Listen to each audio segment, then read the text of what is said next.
A very good morning to everyone at GOAL, Guyana, and a very good evening to my colleagues at India. A very warm welcome to all of you to this induction meeting being organized by Indira Gandhi National Open University for our students of third batch assigned to us by GOAL Online Academy of Learning, Guyana.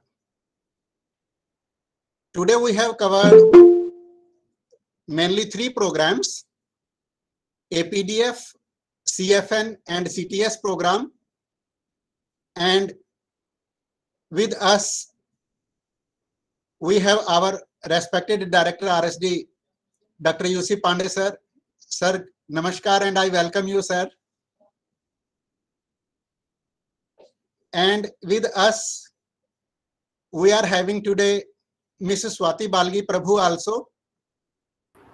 She is representative of GOAL Guyana, and we have our school faculty,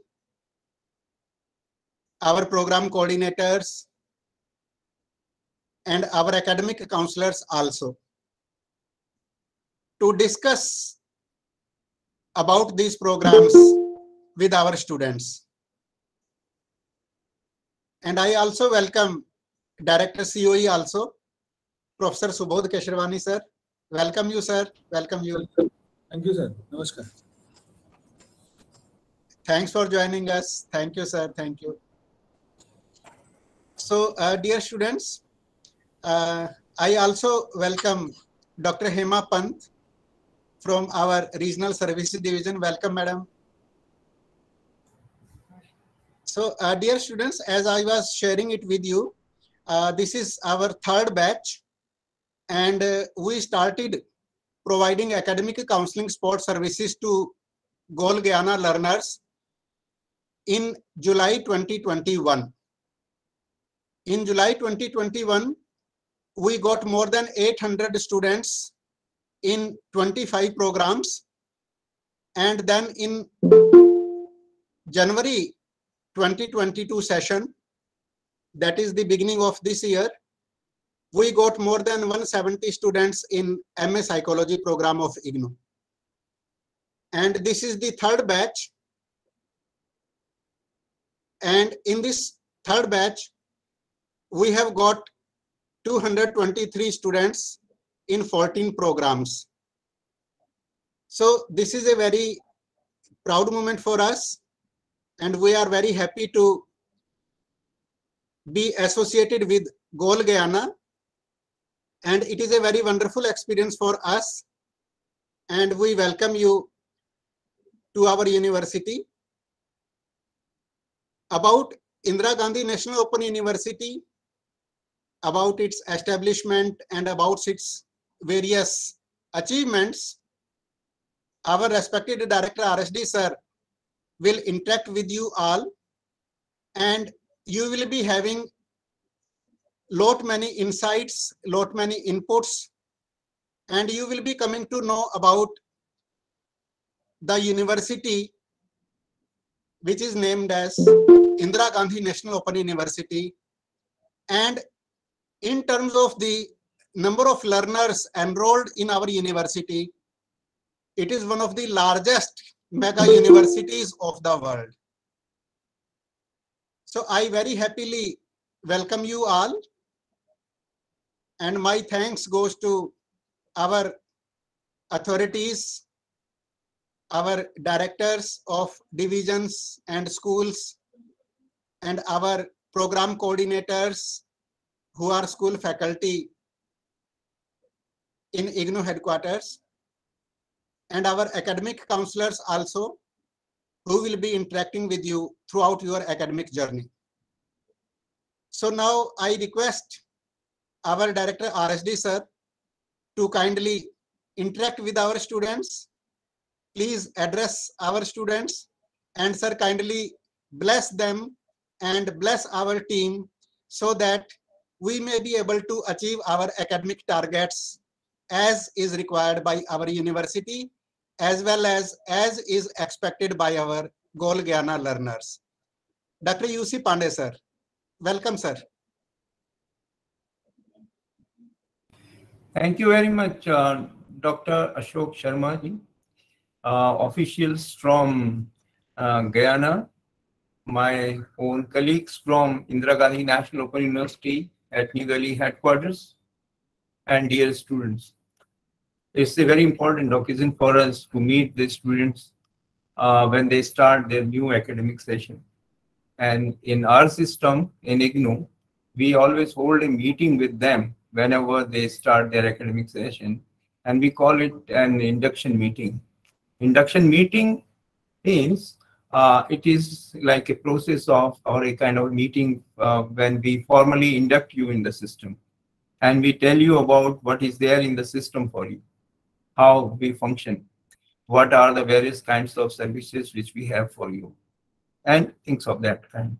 So this is a very important meeting for you, because today you will come to know about how IGNOU actually functions.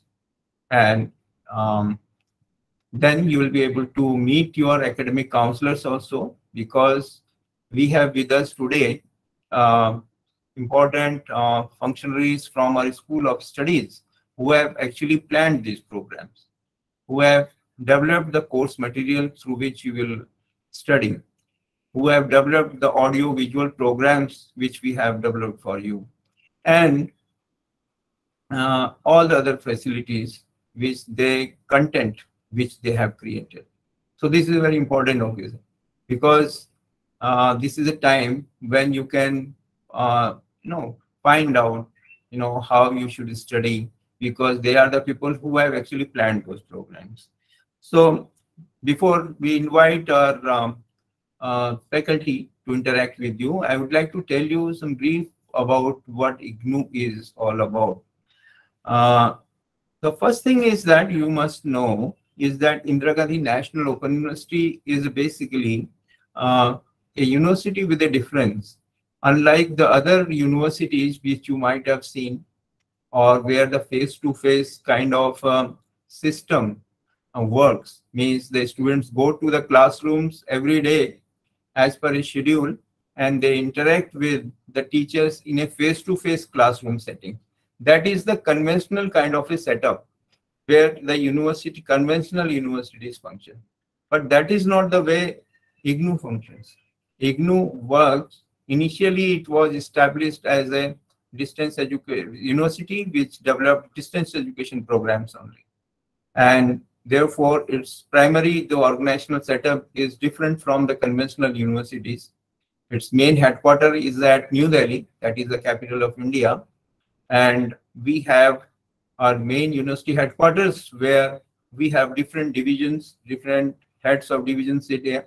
And then all the schools of studies are there in these university headquarters. We have our state-of-art communication technology center, which we call Electronic Media Production Center, from where we run our own TV channels and our radio stations. That is also there in our university headquarters. So this is a very big campus in New Delhi. But at the same time, across the country, we have regional centers.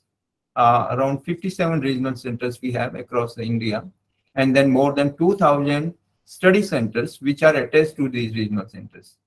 Internationally, we have partner institutions in different countries, and through these partner institutions, we admit students, and they take up their examinations in the partner institutions. They study in those countries only, and we give them education through variety of technology-aided mediums and various open and distance learning techniques which we have. IGNOU is the biggest user of technology in India, and which is evident from the fact that we are running our own TV channels which are there on the direct-to-home platforms. And we have a network of FM radio stations which we run across the country. So this is what the traditional setup of IGNOU is. But of late, IGNOU has ventured in a big way in online education also. Means online education is different because through online education. All the academic support is given to the students through internet-based systems. Not only that, the examinations are also conducted remotely from India. So this is a new channel which is getting prominence in India, and open these online education programs, online programs are becoming very, very popular. We are offering these programs across the world now. And these programs, around 40 programs, which are exclusively through online modes, they are being offered through across the world, and they are gaining a lot of popularity. Under the GOAL Guyana project, we are offering the programs through an intergovernmental collaboration, and these programs are exclusively for you. And therefore, for this program, one of our regional center in Delhi is taking care of giving support to you, and that is the regional center Delhi 1, which you can see on the screen. That is one of our regional center actually. But that regional center, apart from its routine responsibilities, is also taking care of this project. So you will be interacting very frequently with Dr. Ashok Sharma, who is the regional director here in New Delhi, and he looks after one of our regional centers. Just to tell you a few things about IGNOU. IGNOU is basically a central university in India, which was established by an act of parliament. And the basic idea initially when it was established was to democratize education in India. As all of us know that the traditional or the conventional system of education, which is classroom-based education, despite the fact that India, it has expanded very fast, but still all the people in India could not be taken to the fold of higher education. And therefore, government thought that we should have an open system of education. And therefore, this university came into existence in 1985. Through an act of parliament, a central university was established, which has jurisdiction across the country. And it started giving academic programs in 1987. And initial enrollment, which was there at the time of beginning, when we started giving our programs in 1987, initial enrollment was around 5,000. But now, if you ask me what is the enrollment of IGNOU, you will be surprised to know that within such a short period of time, IGNOU's enrollment has grown manifold. It is now 35 lakhs. 3.5 million students are studying in IGNOU. And I am talking about the students who are on the active rolls of the university. We have almost similar number of students who have passed out of the university system. So it's a very gigantic setup, which not only operates now in India, but across the world. So I welcome you to this university once again, and congratulate you for becoming part of this university system, which is now recognized as the biggest university of the world in terms of its geographical spread or in terms of number of students which we have. We are very much conscious of the fact that we are offering academic programs across the world, and therefore we take a lot of care in ensuring the quality of our programs. We make it very sure that they should come up as per on the yardsticks of the international job market. And therefore, these programs have become very popular, not only in your country, in India, but in other parts of the world also. We are gradually getting a lot of students. And primarily, some of the recognitions which the IGNOU has, it is the first open university in India to have been awarded the A++ grade. In India, we have a system of University Quality Assurance System, which we call NAAC, National Assessment and Accreditation Council, which is there in India, which is a statutory body and regulatory body. And this body actually assesses the quality of the education which the university systems are offering in India. And A++ is the highest grade which it gives, this NAC.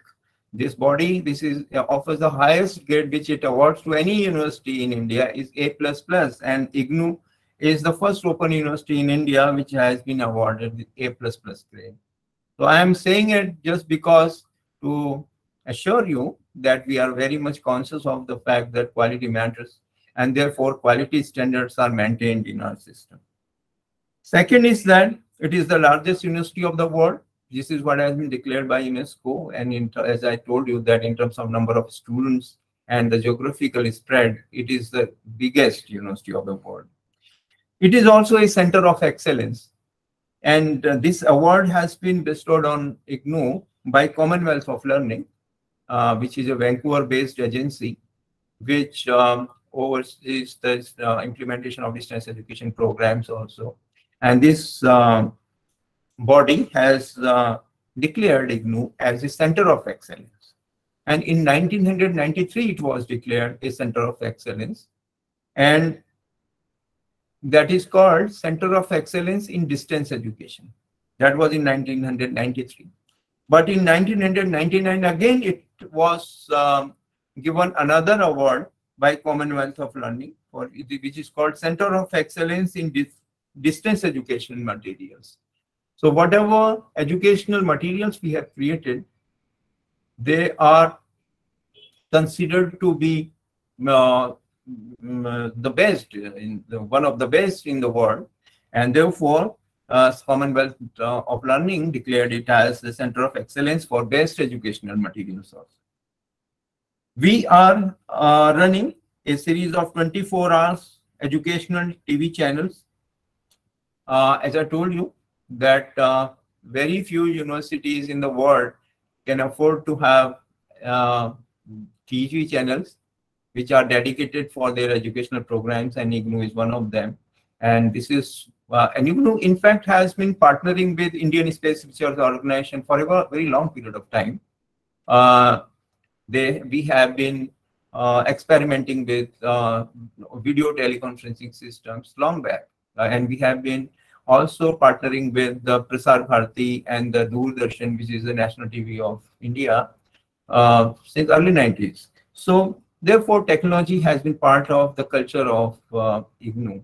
Our students regularly use this kind of methods to take instructions from their teachers. Then we are running a network of FM radio stations across the country in India. That is a unique thing which we have been doing. And one of the TV channel is available through web also. That is called Guyana. So, and then IGNOU is a national coordinator for 4 Swayam Prabha TV channels also. And there are 4 such TV channels, and through which we telecast live and recorded programs. At the moment, IGNOU is one such university which is offering the most diverse spectrum of academic programs.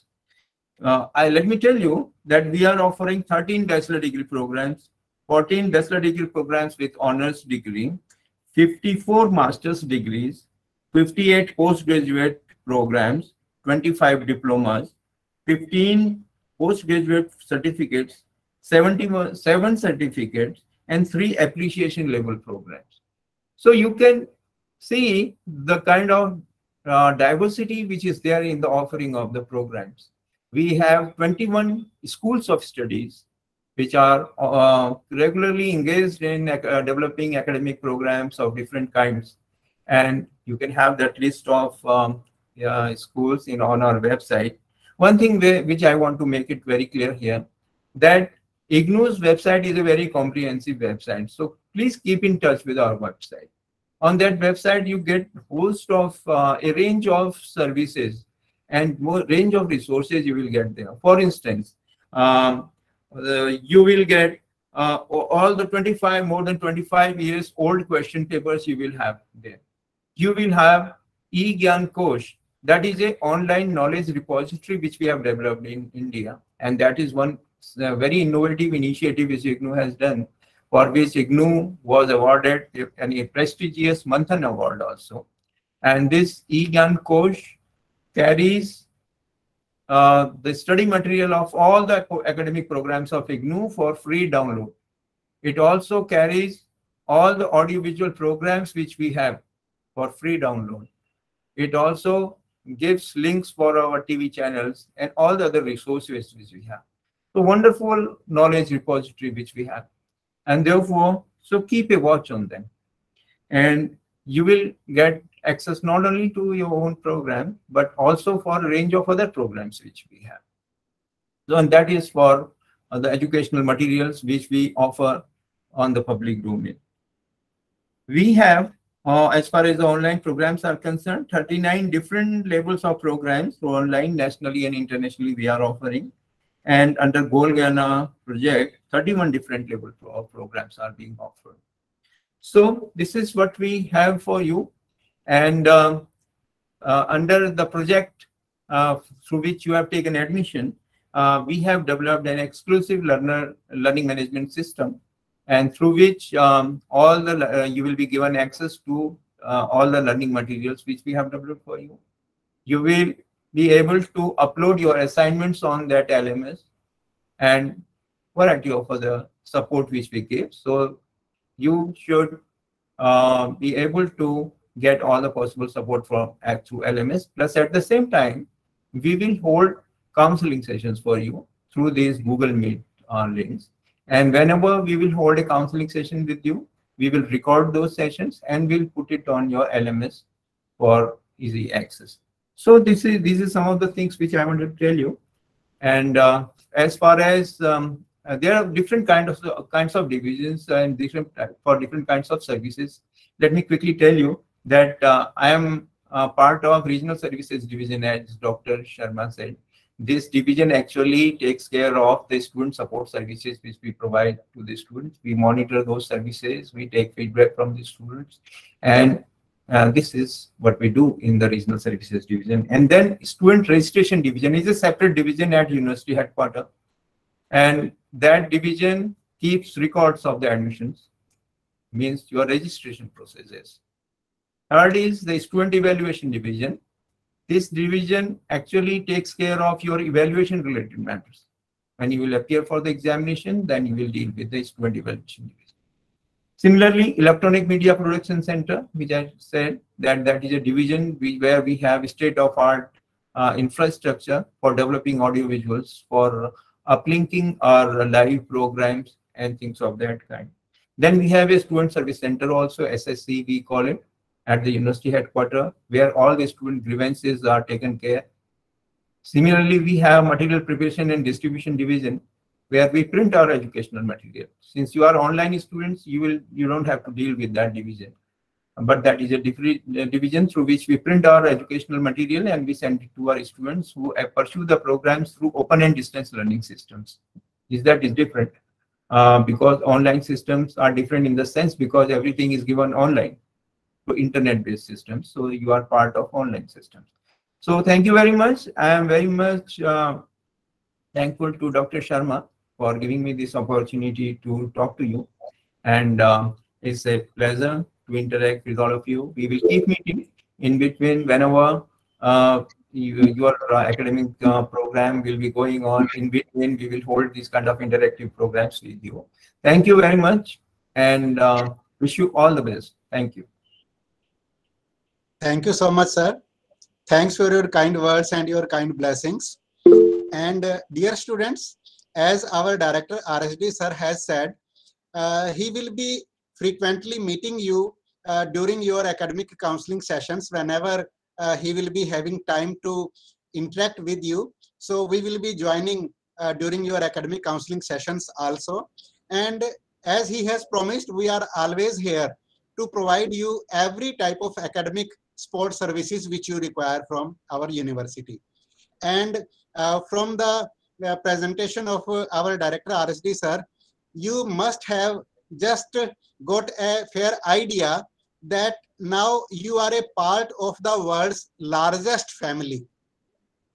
As our director RSD sir has just said that approximately 35 lakhs of learners, they have already passed out from our university, and presently also approximately 34 lakhs, 35 lakhs students are on roll on our university rolls.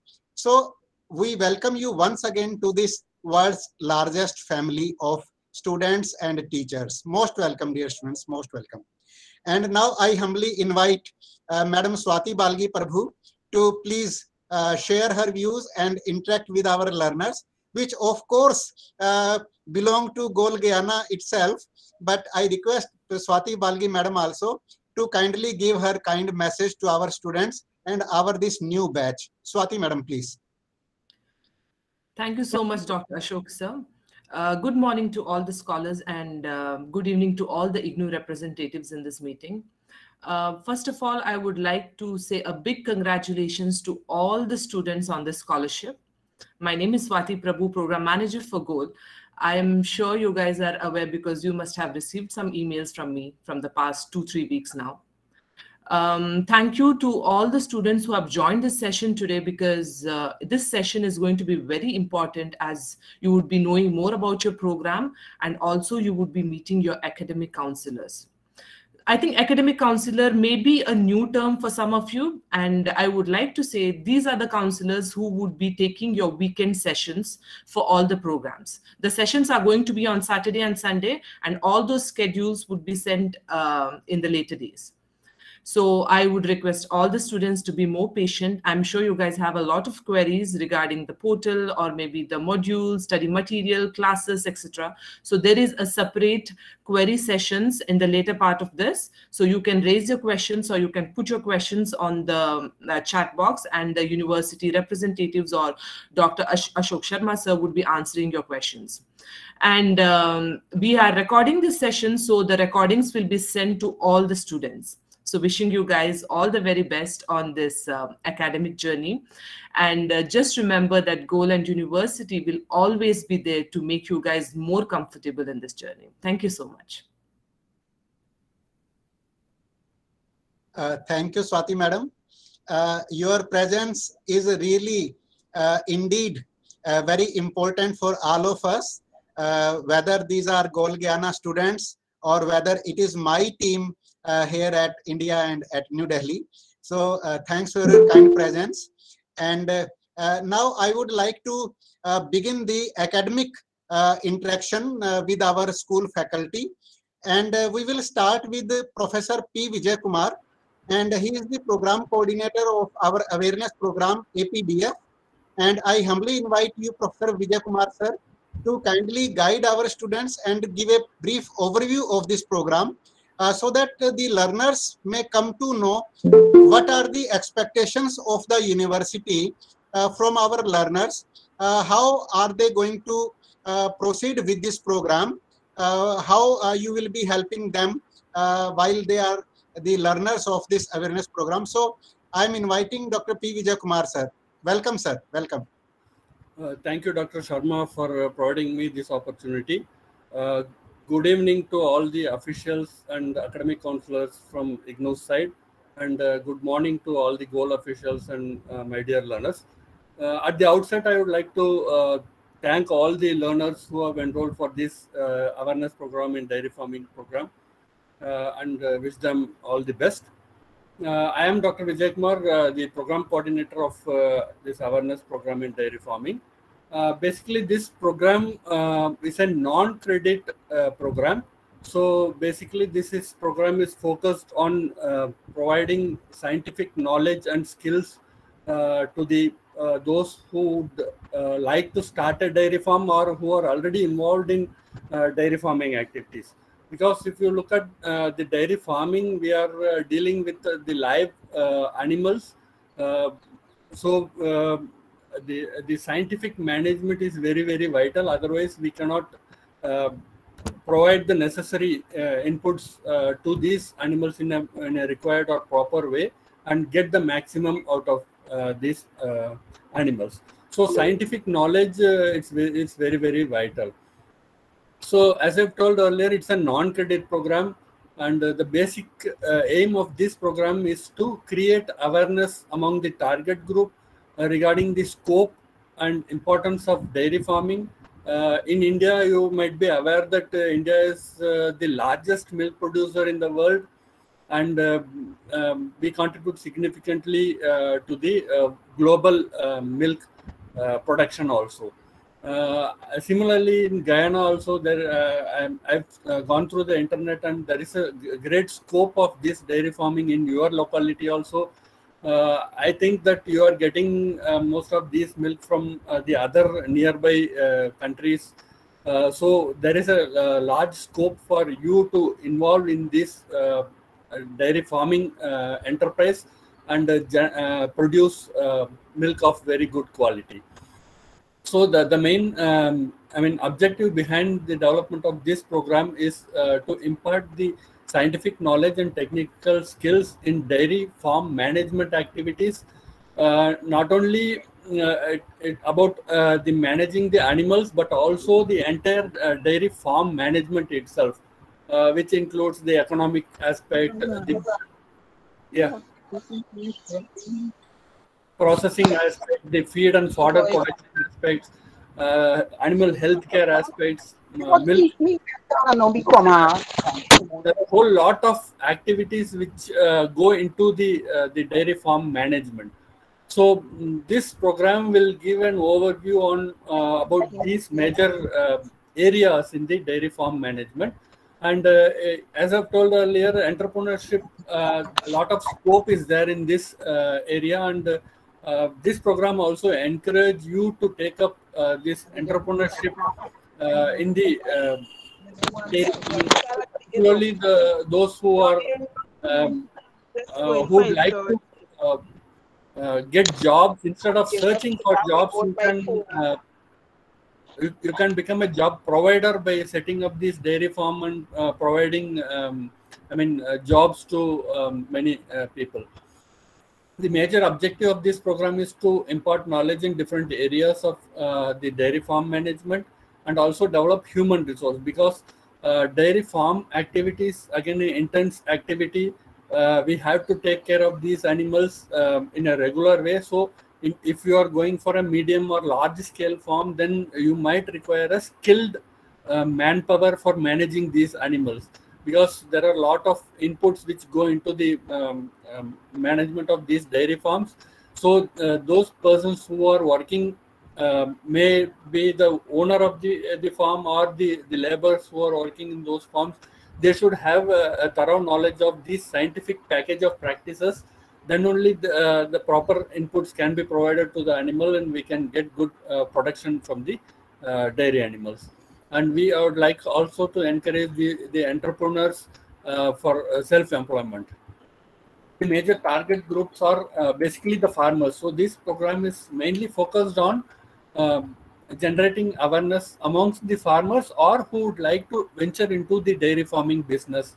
You might be aware that in India, agriculture is the major activity in the rural areas, and dairy farming is the subsidiary activity. But nowadays scenario is changing. In order to double the farmers' income, which is the focus of our Indian government, the dairy farming can play a major role in doubling the farmers' income. So nowadays, even people are going for establishing small, medium, and large-scale dairy farms. Because the demand for these dairy and dairy products are increasing day by day, and this dairy sector has always shown a positive growth over a longer period of time. Even the agriculture laborers can take up this dairy farming as an activity. The rural youth, the members of dairy cooperative societies, milk federations, those the self-help groups. So they are our major target. Since I've told that this is a non-credit program, so there is no specific courses as such. There is only one course code which is given, that is NEX001, and it covers the different booklets. So there are almost 14 modules covering the different areas of dairy farming within this program. So these are the list of the modules. So first module is about introduction, and it goes on covering the different areas like breeding, reproduction. So all the major areas which are essential for managing the dairy animals, including the processing aspect also, we have touched upon the dairy farm equipments, so the waste management, the disease management, health management. So it covers the whole gamut of topics within this module. So if you look into the study material, it will not be in the form of a course, it will be in the form of modules, independent booklets, you can say. Modules are topics covered in the form of a booklets. Each booklet maybe you can say around 20 to 15 to 20 pages, you can say. So one major topic is taken and the entire topic is discussed in each module. So I'll briefly go through these modules. The first module is Introduction to the Dairy Farming. So in this module, we introduce you about the importance of dairy farming and dairy farming as an integral part of the farming system. So over the years, since time immemorial, agriculture is always related with the dairy farming, so they go hand in hand. So dairy farming is again integral part of a larger system, you can say, and there is a large scope in this. We get milk from these animals, the draught power also. These animals are reared for different purposes. Milk again is a nutritious food, and you can say it's a complete food. And one of the major aspect is that in dairy farming, women and even in some cases children also play a major role in managing these animals. So most of the households in our country, if you see in the rural backyards or rural areas, in addition to agriculture, they also rear a few animals, maybe 2 to 3 animals in their backyards. These dairy animals, and whatever they produce, they use it for their household, and then surplus are sold to the market. So it not only provides nutritious food but also generates employment. So these are the gamuts which are covered in this module.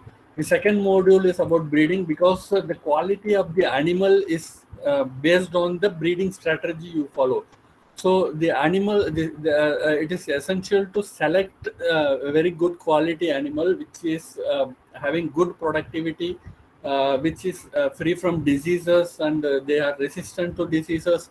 So these characteristics should be taken care into while selecting the animals. And again, within that, there are different breeds are there. You might have heard about the exotic breeds like the Jersey, Holstein Friesian, Brown Swiss, which are mostly prevalent more in the European countries.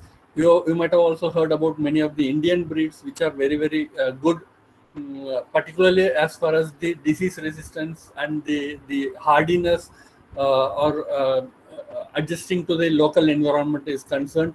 So even many of the foreign countries, they have taken these indigenous breeds and crossed with their own breeds, because in order to get a good disease resistance power.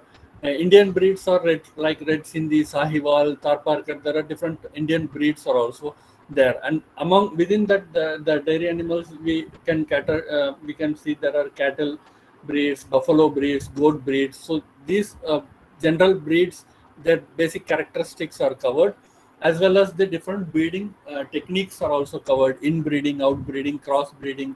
And in India, mostly crossbreeding nowadays is getting popular. So we cross to different breeds to get the qualities of both the breeds. So there are also importance of the economic traits, like how many days the milking has to be undertaken, how many days the gap should be given, dry period we call dry period should be given, so that the animal cope up and come back to the normal state. So these kind of things are dealt in this. The third important topic which is covered in the third module is the reproduction. We touched upon the different reproductive organs.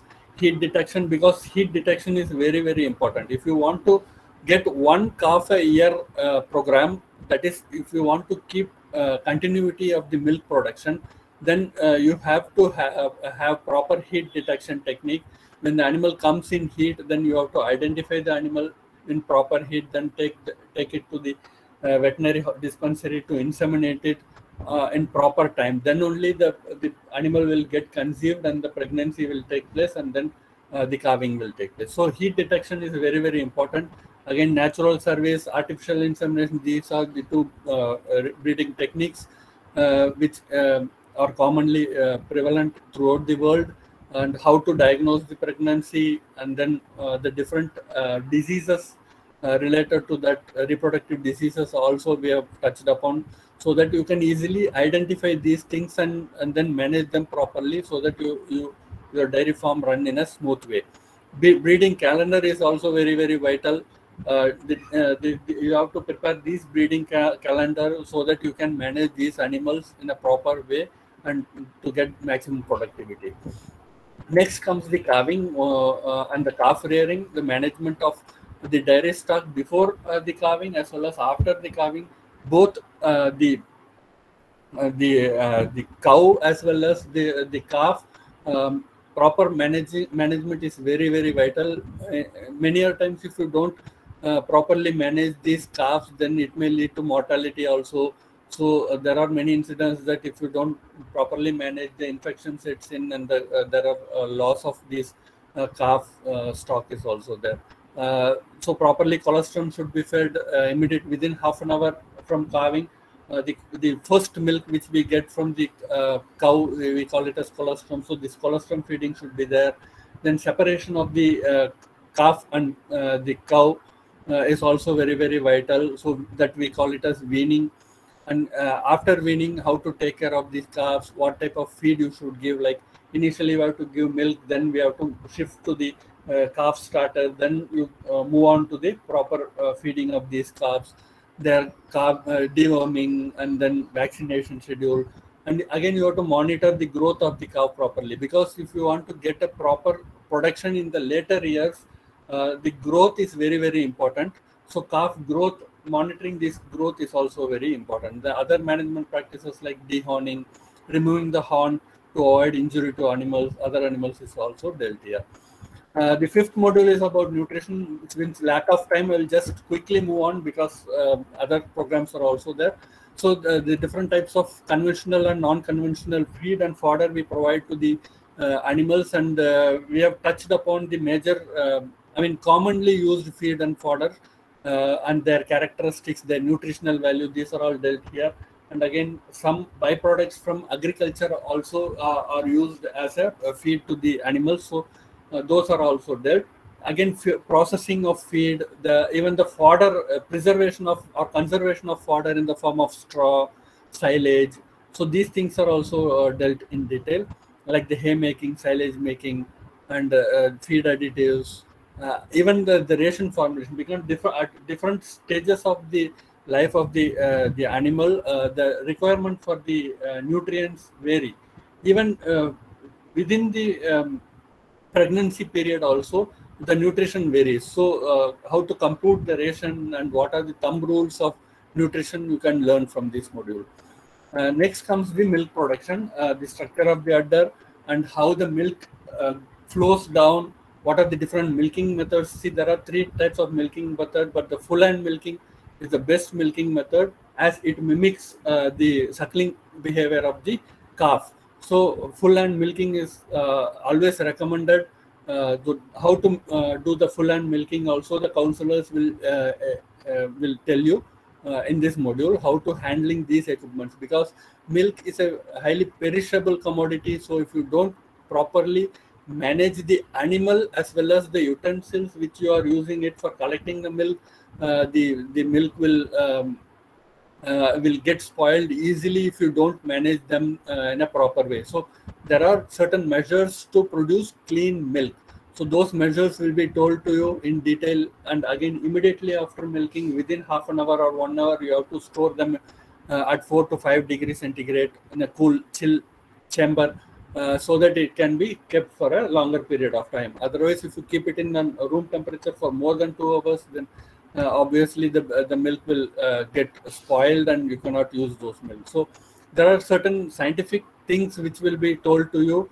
And there is a disease called mastitis which affects the udder.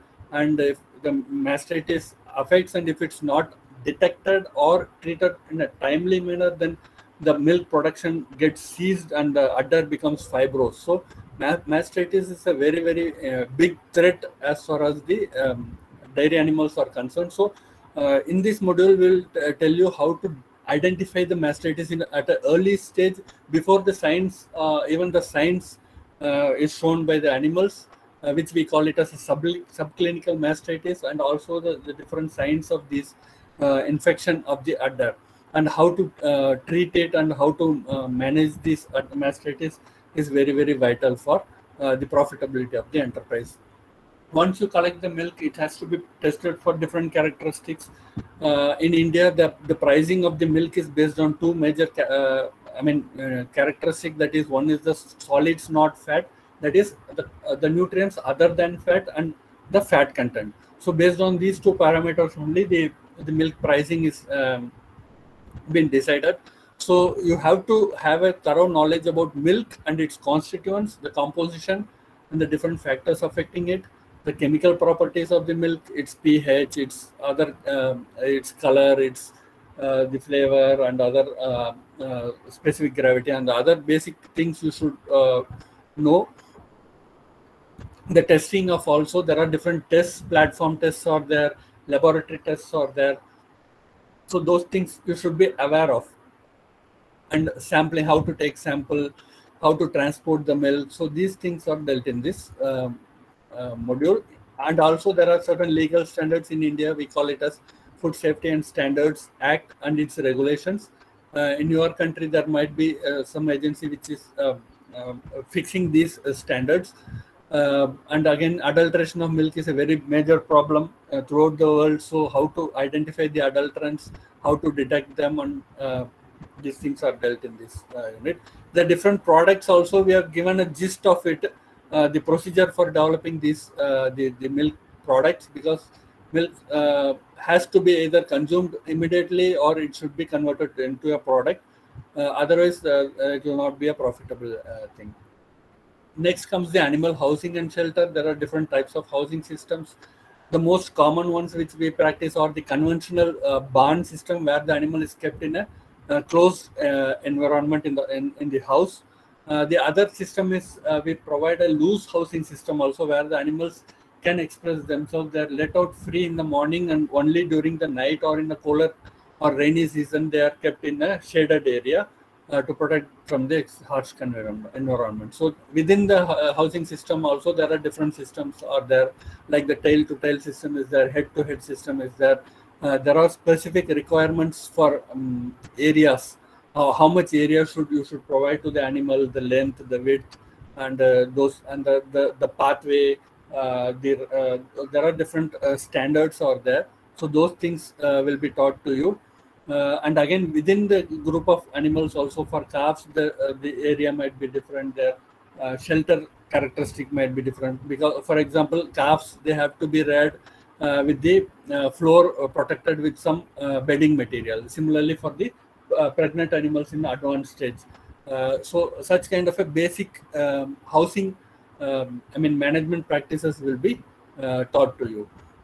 Next module is about health management. Again, how to clean, groom the animal, wash the animal during the day, as well as at the time before milking also. How to clean and disinfect the animal sheds, what are the disinfectants used, how to take care of the hooves, and those things are dealt in this module. The next module is about animal disease prevention and control. There are different diseases, less occurring diseases, frequent diseases, zoonotic diseases, fast spreading diseases, parasites, even metabolic and deficiency diseases are also there. So these things are dealt, how to detect them, what are the common medicines used, the vaccination and deworming schedules. So this you can learn from this module. The 11th module is about the disposal of the waste, because if you don't dispose of these waste like the dung or urine and other waste, there are probability of spreading of diseases. The maybe insects, flies may grow over there, and it can lead to spreading of the diseases. So dung should be properly collected, and nowadays this gobar gas or the methane gas production, there is a thing is there where you convert these the waste of the animal and produce a gobar gas, which can be used as a fuel for cooking, and the waste from the after the production of this gas, it can be used as a manure for the agriculture field. So it's like a complete management of the whole farm to avoid the wastage also. How to dispose of the dead animals also, it's very, very important. Again, it prevents the spreading. The dairy farm equipments, again, there are large number of equipments which are used in the farm. If it's a small dairy farm, then you won't use much of the dairy equipments. But as you move on to a larger farm, sometimes even automation also can take place, like automatic feed dispensing is there, automatic watering. So automatic milking is also there, robotic milking or milking machines are there. So different farm equipments you can learn from this unit. And again, economics is very, very important, because you should know how the farm enterprise is progressing, whether it's in a positive trend or you're I mean you're in the loss or not. So only if you properly manage the record, you do the proper economics aspect, then only you'll know the whether your farm is in a profitable way or not. And again, you should you should also look at the cost of milk production and the different agencies involved in the milk marketing. Like in India, the most common ones are the cooperatives. So they collect the milk and then sell the milk. So those things, and again, there are different agencies which support the dairy farming, the development of this dairy enterprise in India, both at the state level and the government level, and even the non-governmental agencies also are involved in providing funding. They are helping the farmers in different ways, providing inputs to the farmers. So there are different schemes also. Here we have mainly focused on the Indian government schemes. So this is all about the course material. Regarding the modalities, you will be provided the self-learning material in the portal, and online counseling will be taken up with the support of the academic counselors for mainly clarifying doubt. My request to all the learners is kindly go through the module before attending the counseling session, because you cannot discuss the entire thing in a counseling session. So kindly go through and understand the things, and then when you come for the counseling, you kindly note down your doubts and then interact with the counselors to clarify your doubts. Since this is a non-credit program, there is no assignment involved. We have inbuilt assignment into the study material. It's only kind of an activity which you can do it at your own level, because this is a non-credit program and there is no term and exam also. Before the counseling session starts, I will post a pre-test just to assess how much the learners have understood the things. So pre-test I'll do it, and then after that counseling session will be followed, and towards the end the post-test also I will conduct just to assess the level of understanding. And again, I'm telling this is a non-credit program, so no assignment, no term and exam. Only participation certificate is issued to the learners through the international division. Will be whoever participates in the counseling session, kindly note to attend the counseling session, because the only way of evaluating and assessing the learner and issuing the certificate is through the counseling session. So my request is to kindly attend the counseling session, then only you will be getting the participation certificate. So 3 things you should know: attend the pre-test, attend all the counseling sessions, and attend the post-test. Then we'll be issuing the participation certificate. For further details, you can contact me anytime. My email is there. Whatever queries you have, you can post them in this email ID. I'll be ready to provide any support to you. Thank you very much. Thank you so much, sir. And I would like to inform this house that we have got 5 students at present in our this awareness level program, and I am hopeful that under your able guidance and your kind and support, they will be fulfilling all the expectations which IGNOU and you as a program coordinator is having from our students. And dear students, you are really going to enjoy this program. And basically, all the details, all the required details have been shared with you. So you please don't worry about it. And I shall be sharing the link of this Google meeting with you all, so that you can later on also watch this program. So thank you so much, sir. And now we will move further to our second expert of the day, Professor Diksha Kapoor Madam. And she is also the program coordinator of our CFN program, Certificate in Food and Nutrition. So I respectfully welcome you, ma'am. Ma'am Diksha Kapoor is very very senior faculty of our university. And we have been getting the full benefit of her knowledge, expertise, and experiences. Welcome, ma'am. Welcome. And I am happy to inform you and this whole group that we have got 44 students in our CFN program. So welcome you, ma'am. Welcome. Ma'am, your mic is mute, ma'am.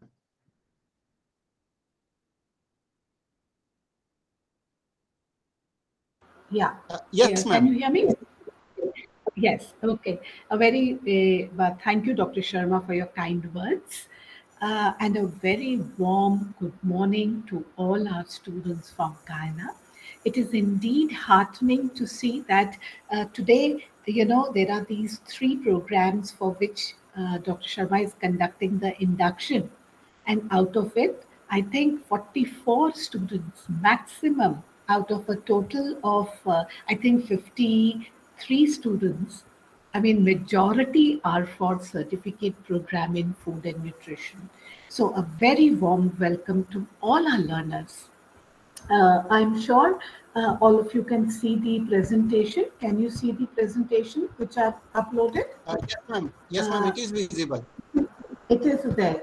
Okay. So what I will do is I will run through this program for all of you to get an idea about what this program is which you have taken.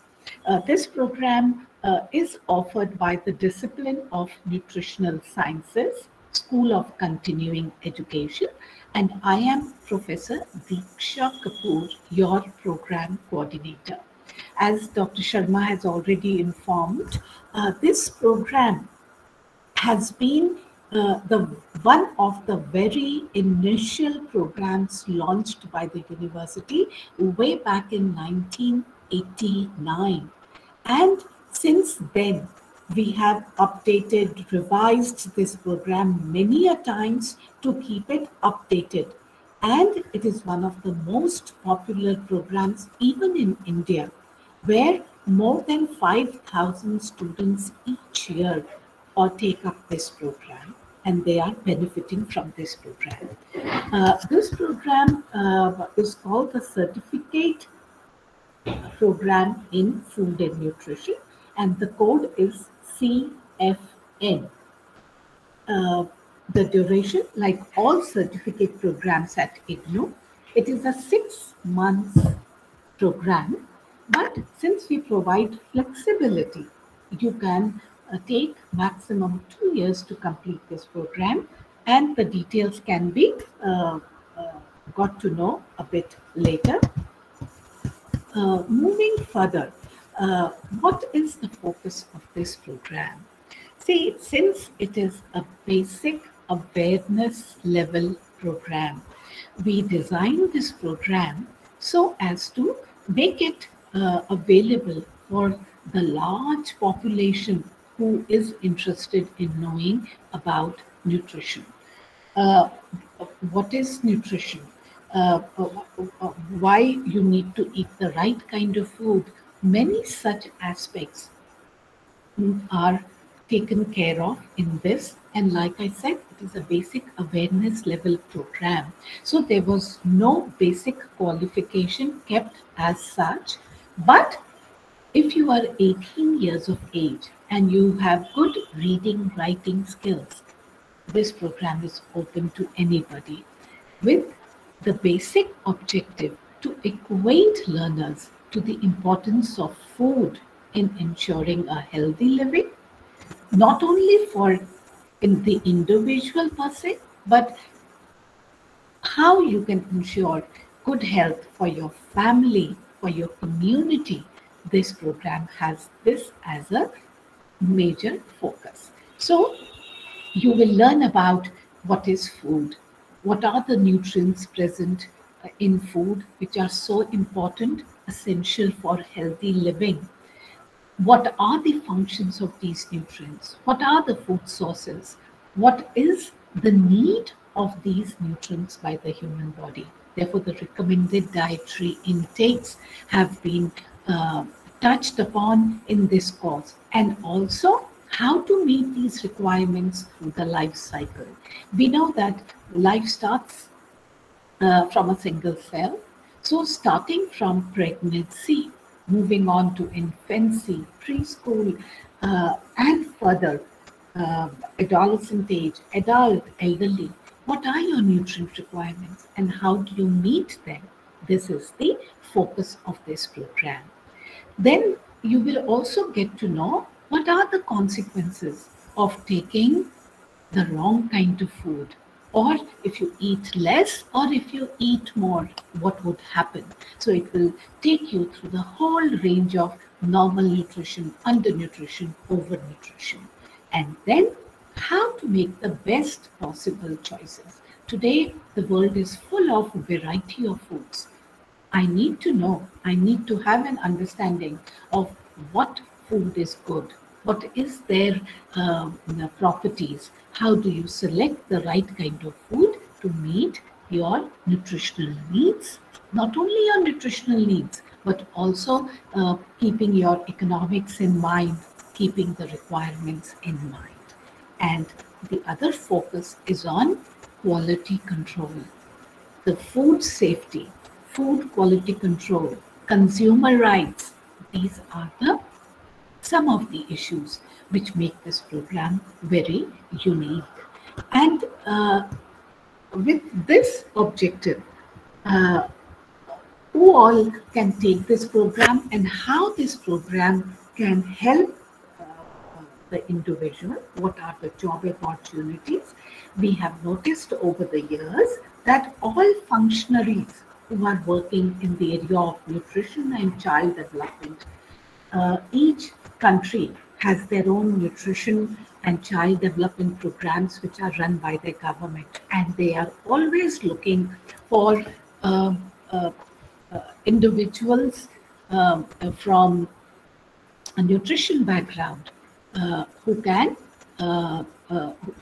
help in these programs. So with this kind of a certificate, you people can contribute as an important member of these organizations. It can be NGOs or it can be the government organizations who can help in these. You can help these organizations. Then there are many in-service functionaries they are working in childcare centers, commercial food service establishments, NGOs, government, who are already working in this area. They need to update their knowledge, and taking up this program will equip you with the latest knowledge and will help you develop your knowledge skills to function more effectively. And also maybe for promotional purposes, you can take up this program. Then there is another vast area today of health industry, food industries, pharmaceutical industry, where nutrition plays a very important role. And many of our learners come from these backgrounds who need to know the knowledge or need to have a knowledge of nutrition. What are the nutrients? What are the interaction of nutrients? So we have the target groups coming from these areas, and there are job opportunities in this area. With your background, with your certificate, you can contribute in these areas. Now, coming to the actual program then. What is the program? As I've already informed, it is an awareness level program of 6-month duration, and it is 16 credit program. There are 3 courses within this program. CFN is the code of the program, and each course also has a code. So you have a CFN 1, which is course 1, and it is called You and Your Food. It is of 6 credit. You will have to take another course which is CFN2, your food and its utilization, which is another 6-credit program. And finally, you have the third course, which is economics of food, which is of 4 credit. So together, to get a certificate in food and nutrition, you will be required to complete all these 3 courses together, which makes up 16 credit course work. I'll now take you through each of this course to give you a basic idea. I'm not going to go into the details of each program, of each course, but an overview of what you would learn in this course. So the first, as you can make out from the title, is you and your food. Food is so essential for life. We all know that. Why is it so essential? What is it which is present in food which makes it so important for us to live? Yes, you will be oriented to these substances, components present in food, which we call as nutrients. What are the different nutrients? You can only obtain them from food. So, what are these nutrients? What are their functions in the body? What are the food sources which will, when we include in a diet, we will get these nutrients? These are some of the issues which are taken up in course 1. Then, in addition to these nutrients and their function, we have variety of foods. Now, which food to select? So we tend to group foods together in terms of their function, in terms of their sources, as groups. Therefore, the knowledge of food group or a food guide, which will guide you in planning balanced diet. How much food to include, which food to include.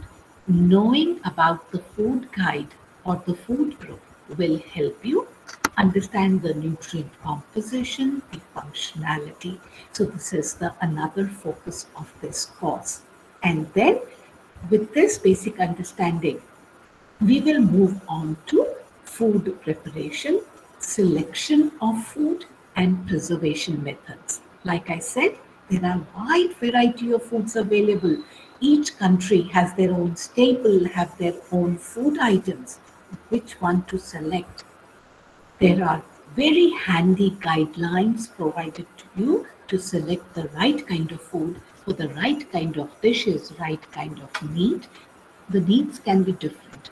Which one to select? You will enjoy this course as it will take you through a gamut of different selections, each and every food group, cereals, pulses, fruits, vegetables, nuts, spices, milk, meat. You will learn about each one of these food items. Then we have seen that during season we get abundance of food, and if we do not use them, they will go bad or they will get spoiled. So preservation of food is a very important aspect. So what are the preservation methods? These are touched upon, and you will get to know the methods, principles of food preservation.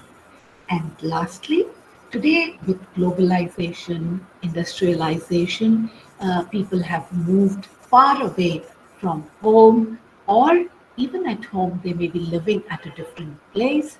With their work schedules, it may not be possible for them to cook.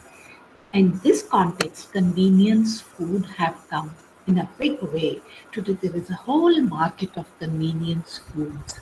So we need to understand what are these foods, what are the advantages, what are the disadvantages. Do they only save time and energy, or they also give good nutrition? All these aspects you will find in your first course, which is called You and Your Food. Now with this basic grounding, you will move on to your second course, which is your food and its utilization. That is the second course. You have understood about food. You know what are the different nutrients you are required.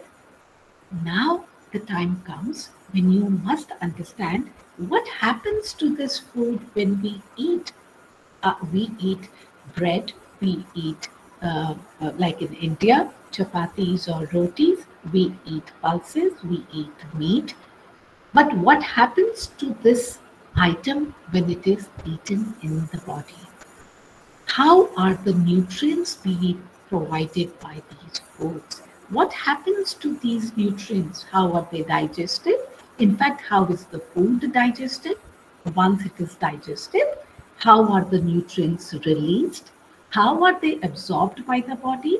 And how are they utilized for the basic functions which we perform, whether it is giving energy, whether it is building our body, development of our body, or if it is protecting our body from diseases.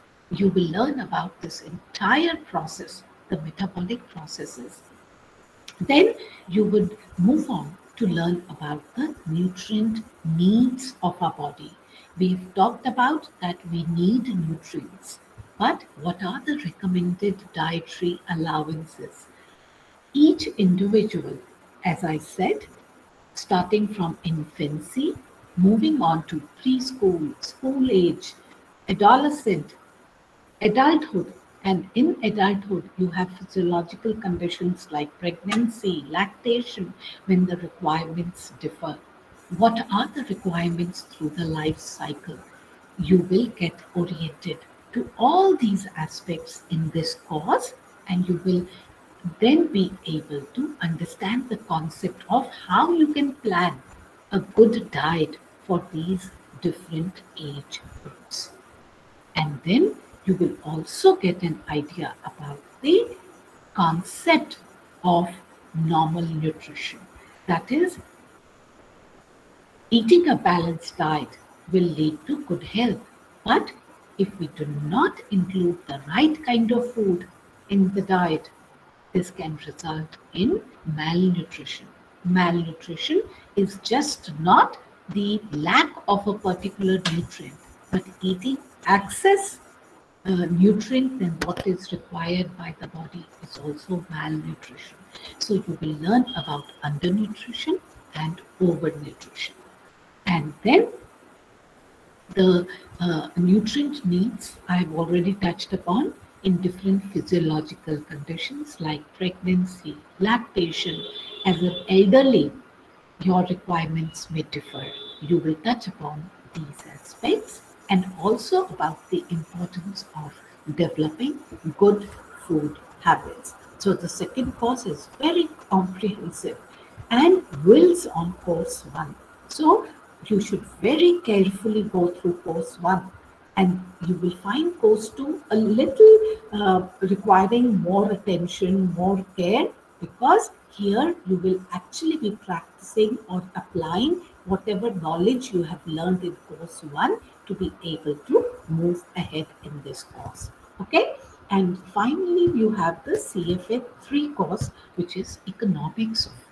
As I've already informed, you know what you need to eat, you know what are your requirements, but economics also play an important role. You need to, depending on your socio-economic background, it is important that you include the right kind of food. And therefore, food budgeting, the concept of food expenditure, food budgeting becomes very important. How to manage within the family income. We know the requirements. We know that within a household, we will have an elderly, we will have a child whose requirements will be very high. But keeping our economics in mind, how do we plan? What are the factors we keep in mind in food budgeting? What is the expenditure on food? All these aspects are covered in the third course, which is economics of food. And then this course also helps you, has a little entrepreneurial aspect also, where food production, food which can come from land, which can come from water, like from water you can get fish, from land you have cattle. So food production, what is the government effort in developing the agriculture sector? What is the national agricultural policy? What are the policies, plans which the government has put in place to have a good agriculture output throughout the year? You would be informed, you would be oriented to this aspect. Other thing is poultry. Today, poultry enterprises are coming in a big way. What is the government effort in establishing poultry enterprise? How does poultry help you? What are the foods available? What are the plans? What are the government policies to improve poultry enterprise? This is covered in this course. The third is the marine, or what we call as the pisciculture. Rearing of fish. Fish can be done in deep sea. It can be done in ponds at home. Variety of pisciculture approaches are available.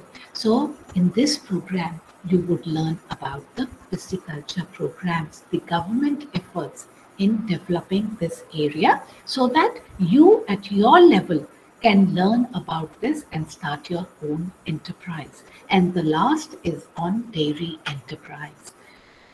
What is the government policy on increasing the milk output? What kind of cooperatives have been provided? All these aspects get covered in this course. So economics of food, how it can equip you to be able to also generate income. And in addition to this, you will talk about malnutrition in the second course, but it is important to also understand what are the measures being adopted by the government to help overcome these problems. So various supplementary food programs have been put in place by the government. There are various nutrient deficiency control programs. You will get an overview of these programs so that tomorrow you are an aware citizen. If you are working in an NGO, in a government setup, you will be very well oriented to what kind of programs you can design or help individuals to overcome this problem. And then the last focus is on consumer protection and education. Today, food safety is a very important aspect. The consumer can be duped by spurious food. Adulteration is a big problem. So the consumer protection and education is very important. What are the food laws and standards? In India, we have the Food Safety Standard Act, which was enacted in 2006. And now it is being adopted in the entire country. So you would learn about these laws and about these standards for food safety. Okay, so this is an overview. Details about this you will learn more in your counseling sessions. Then a word about the counseling sessions. You will be informed about the counseling sessions as and when they are. Normally we maintain 7 to 8 or even more sessions that the regional services, once they have the schedule, you will be informed. Since the first two courses are 6 credit each, you may have more sessions for those as compared to the third session. The schedule will be sent to you directly. Evaluation is a very important aspect of this. And we have two levels. We have assignments, which is the continuous evaluation you will have, and the term end examination. The assignments, I will talk about it in a minute, they carry 30% weightage. You need to attempt these assignments if you want to sit for the term end exam. Each assignment has a deadline, I will tell you. So it will be 100 marks and you are supposed to complete this assignment, and this will carry 30% weightage in your final grade card. The term end examination will be at the end of the 6 months. It will be an online program, simple multiple choice question program, but you would have to be very thorough with your material, with your content. Each course, there are 3 courses, you will have to sit for 3 exams, online exams. And the pass mark for the assignment as well as term end exam is 35%. You need to score at least 35% to be able to successfully qualify for a certificate in food and nutrition. Coming to the assignments, there are 3 courses. Each course will have 1 assignment. CFN 1, 1 assignment, CFN 2, CFN 3. Each assignment will be of 100 marks, and we try to cover the entire course in this assignment. You will have a part A, part B, part C. Part A will be theoretical questions.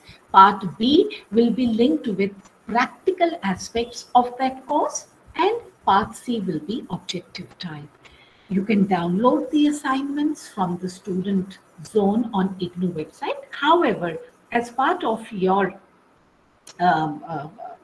GOAL project, there is that LMS system, which I'm sure Director COE will explain to you. All these assignments will be uploaded to you. You can download it. There is a deadline. There is a date given. By that date, you are required to submit it online. You will be informed how to do that. Term end exam, I've already talked about. At the end of the 6 months, in December, you will be required to sit for an exam.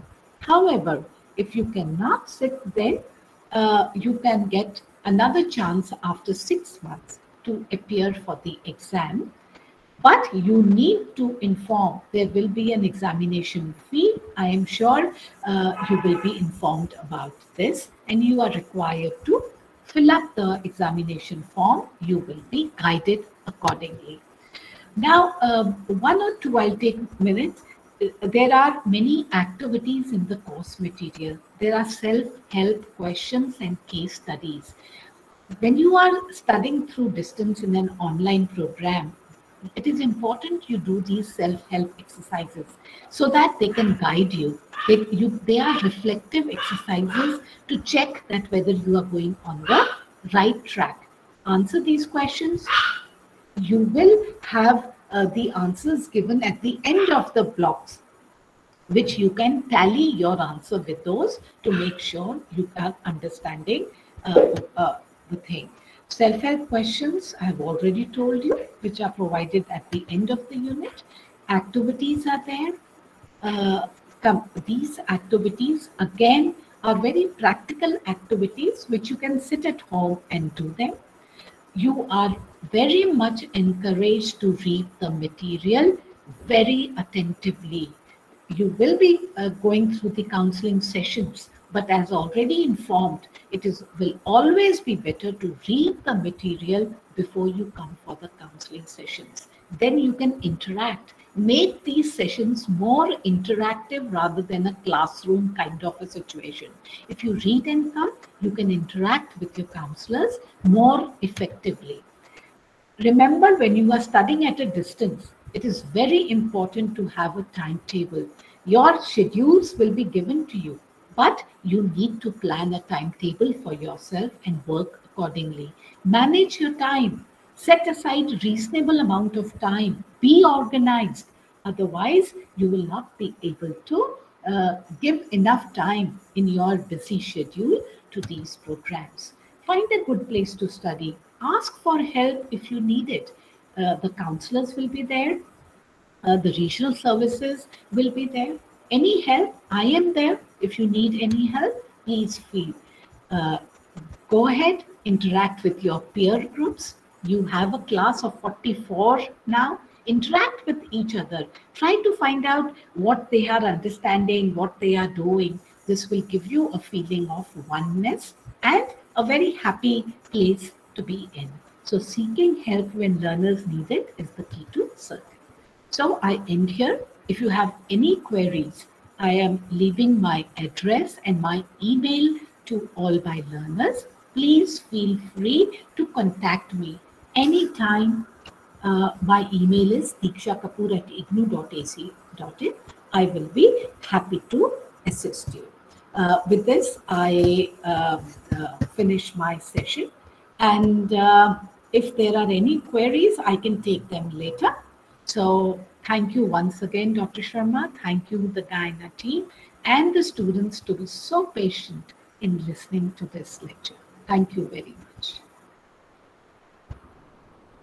Thank you so much, ma'am.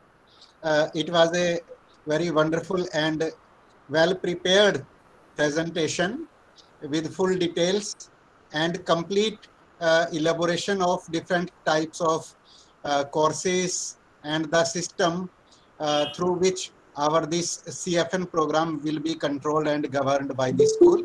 So I am hopeful that our learners must have enjoyed your presentation, and now they must have got a very good, fair idea of this program. Thank you so much, ma'am. Thanks you once again.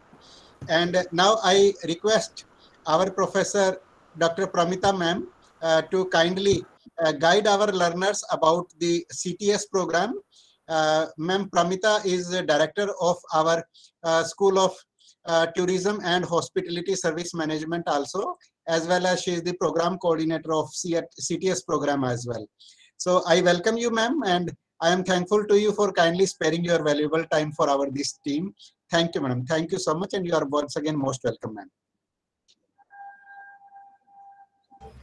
Thank you, Ashokji. And very good morning to all the learners of Guyana.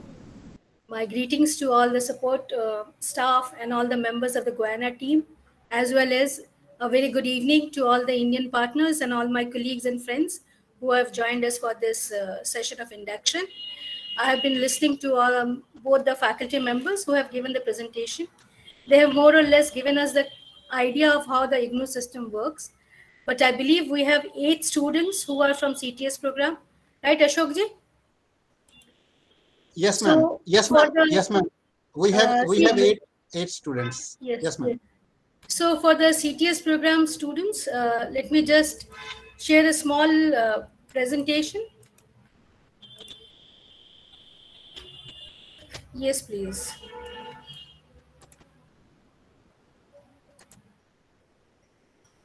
Yes, I hope you can see the screen right now. Unfortunately, I cannot say whether you can see it or not. Ma'am, it is visible. Okay. So, welcome to the School of Tourism and Hospitality Services Management. In IGNOU, we have an acronym for all the schools, and the acronym for our school is SOTHSM. So, whenever you are asked to from which school you belong to, it is SOTHSM. And the program that you have joined for is Certificate in Tourism Studies.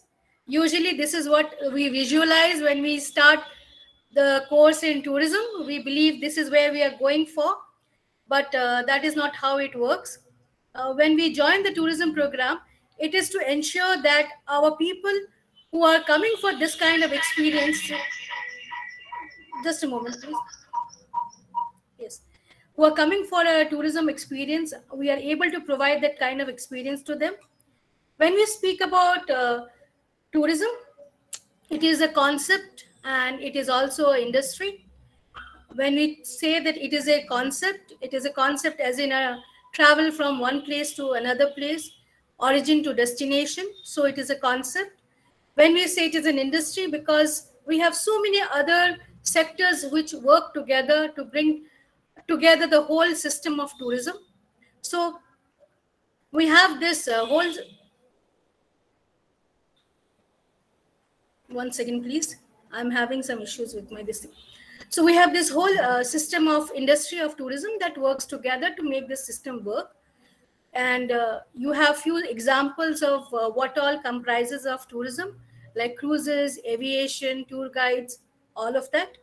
As I have told you, we are the School of Tourism and Hospitality. Many a times there is a lot of confusion between hospitality, tourism, and hotel industry. So let us just say that hospitality as a concept is a broader term. It speaks about how a host and a guest interact with each other. And tourism is a way of interacting with the host and guest. That is why it is tourism acts as an interactive way. Hospitality as an industry has many sectors which come together: tourism, hotel industry, bed and breakfast, clubs, all of them come together for this hospitality industry. So when you are taking up this course in certificate in tourism and hospitality, you are actually going to go into this vast industry of tourism and hospitality. Within tourism, we have many areas. Like first would be the travel and tourism, in which you have the option of joining a tour operation. You have the option of joining a online travel agency or start a travel agency. You can go for the in-flight services in a aviation sector. You can go for the ground staff in an aviation sector. Cruise ships is also an area in which many of our students are going these days. They are joining cruise ships across the world. Then we have the lodging industry or the accommodation industry. This is also a vast area in which our students go. It is not just about hotels and motels. There are many other options within the lodging industry. As of now, across the globe, we have the concept of homestays. And for the purpose of all the students who are just starting out, homestays are also an area in which you can become an entrepreneur, provide a service to the tourist at your place, give them the option of tasting your culture. And that's how it becomes a vast scope for all of us. Then we have a very, very interesting part of tourism and hospitality. That is about the meetings, conventions. And in this, we have the special interest travels. We also have wedding tourism. We have destination wedding. These are all part of event management. Entertainment business have come up in a big way. At the same time, we also have destination management organizations, also known as DMOs. They are either PPP mode, that is public-private enterprises, or they are private enterprises. They come together to promote destinations. So as a tourism professional, you have the option of joining these organizations as well. At the same time, you can also work in the field of cafes, restaurant, banquet, facility management, and so on. I'm sure you must have heard of facility management as well. Facility management is providing the support system to all the infrastructure that is available for us to work in. Like if I'm working in an office, the support staff, which gives me the hygienic cleaning, security, and maintenance support, they come in the facility management area. And since we always say that tourism and hospitality students are more adept at changing and adjusting and more flexible, they are getting into a lot of opportunities and options in facility management as well. At the same time, in India, we also have the chance of working in the field of recreation. Recreation can be in the form of attraction management, like you work at a monument, which is an attraction in itself. You can work at nature parks. You can work for wildlife game parks, and so on. At the same time, you can also work at the amusement parks. Like Disney World, we have similar kind of amusement parks across the world. So you have an option of working there. Before you start in the process of tourism studies, before you take on the job of learning about tourism, let us just be aware that in tourism, as we said, very first slide said, it is about hospitality. It is about how you interact with your guest. So it is more about your communication skills. It is more about handling the customer query. It is all about creating a rapport. So along with knowledge, you also need to have certain qualities. So as you learn about tourism, as you learn about developing your skills, it is very important that as a tourism professional, you also inculcate certain skill sets in yourself to be a successful tourism professional. The most important skill set is, of course, your communication skills, how you communicate with your guests, whether you are able to understand the guest requirements. It's very important. The guest is not just a guest who is coming to stay at your place. The guest is somebody who is actually paying to stay at your place. So you have to be extra careful about that. And we always say that one satisfied customer will go back and talk to it at the most 4 to 6 people.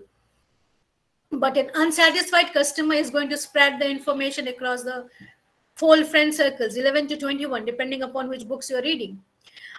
One very important part of being a tourism professional is you have to be punctual, and the rest of the qualities probably can be developed over a period of time. Polite, well-mannered, and yes, if you are in the tourism field, it is always important to explore the opportunities of being an entrepreneur.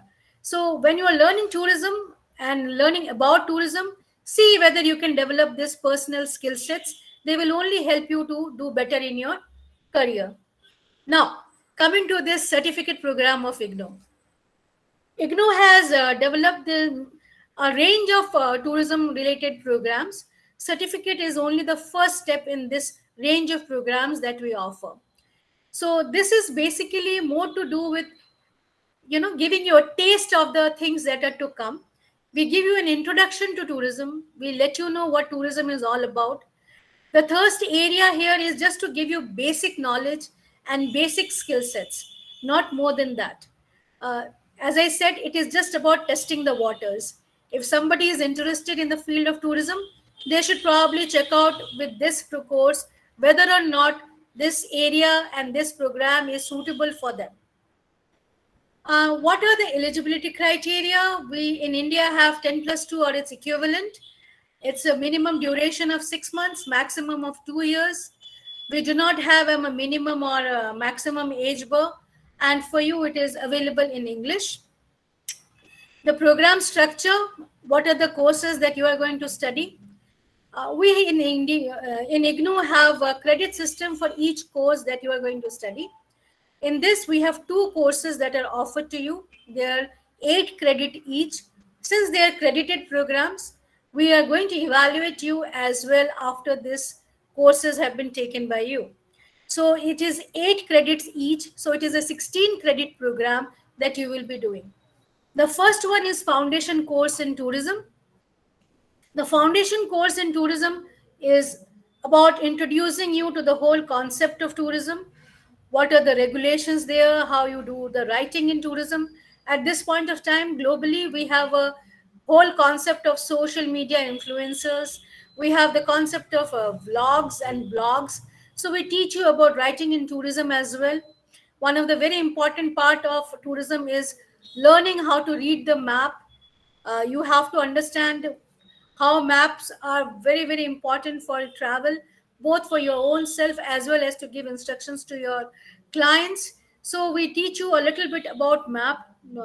You learn about all the aspects and all the sectors of tourism, accommodation, attraction, accessibility. We have the concept of 4 A's of tourism. At this point of time, we're talking about 5 A's of tourism. So you learn about all of them here: attraction, accessibility, accommodation, amenities, and activities. We will give you all the A's of tourism. What are the service characteristics of tourism? You will get a very basic idea of it. Along with the way, you will also learn about the various options of tourism that are available to you. In this, we also introduce a little bit about India and a little bit of the cultural products of India, but not a lot, just a glimpse of how they are being used to attract tourists to India. The second one is more to do about tourism products. It's about operations. It is about case studies. The case studies are from the various parts of the country of India, yes, but the case studies are generic. It just tells you how a beach has been made so that it attracts tourists.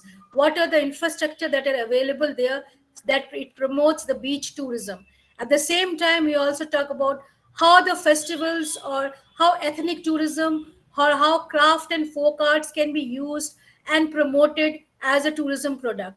So these are case studies, but these are the case studies which can be replicated in any part of the world. Globally, they are accessible to all of us through free study material, and you can also replicate it in your country. It is just a case study to give you a basic understanding of the things.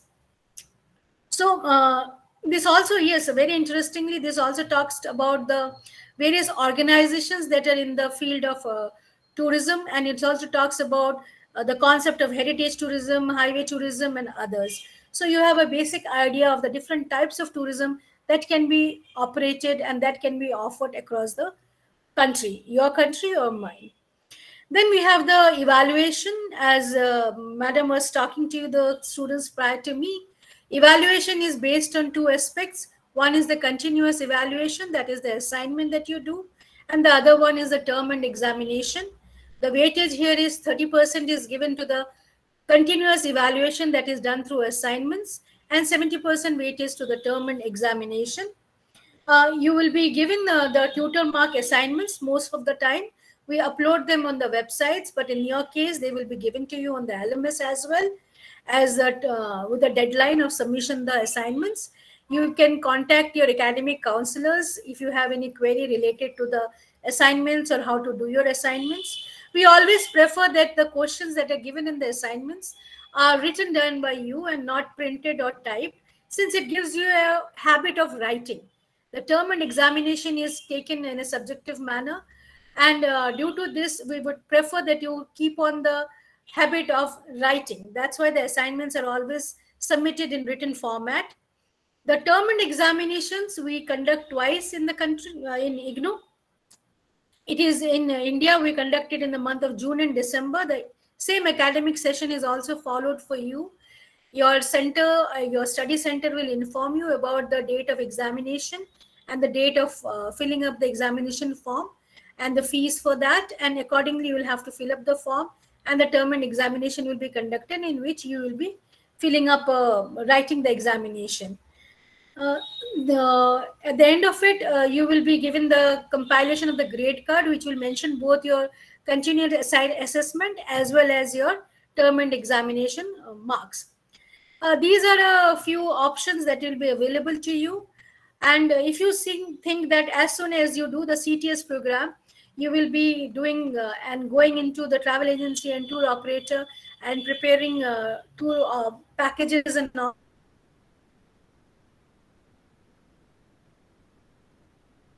then probably it might not be possible at the first go. And that is the reason we have different programs in which will give you more in-depth knowledge about the tourism industry. We have this after CTS, we offer the DTS and BTS. For the Guyana students, we are at this point of time offering BTS OEL as well. So if CTS really whets your appetite, then probably you can go to the BTS program as well and get more information and knowledge about the tourism industry. In case of any query or any questions that you might have, you can send an email to me, or you can even call me if that is possible. And these are the email IDs. So drop me a mail whenever you have any query, and wishing you all the best. Thank you. Thank you so much, respected madam. It was a very wonderful presentation about CTS program, and I am hopeful that our learners are now feeling relaxed, because you have given an overview of the program, what are various courses, what are the course requirements, and I am hopeful that the information provided by you will be very much helpful to our GOAL Guyana learners about the CTS program as well. Thank you so much, ma'am. Thanks for your kind time. Thank you, madam. Thank you. And dear students, now we will proceed further with our program, and we will be having a very brief introduction with our academic counselors also. So first of all, I am inviting Dr. Subramaniam sir. He is the academic counselor of our awareness program in dairy farming. Professor Subramaniam sir, your brief introduction, please, so that the students may come to know about you, that you are going to have their academic counseling sessions. Professor Subramaniam sir.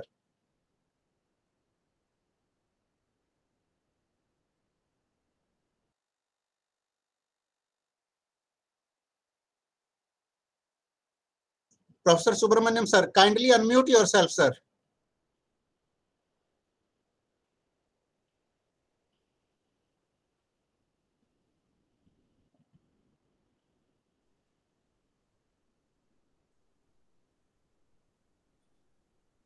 Hello.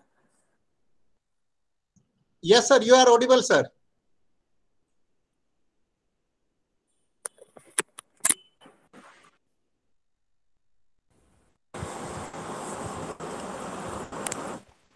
Hello. Yes, sir, we can hear you. Just I want that answer. Otherwise, I am not able to whether I am online or not.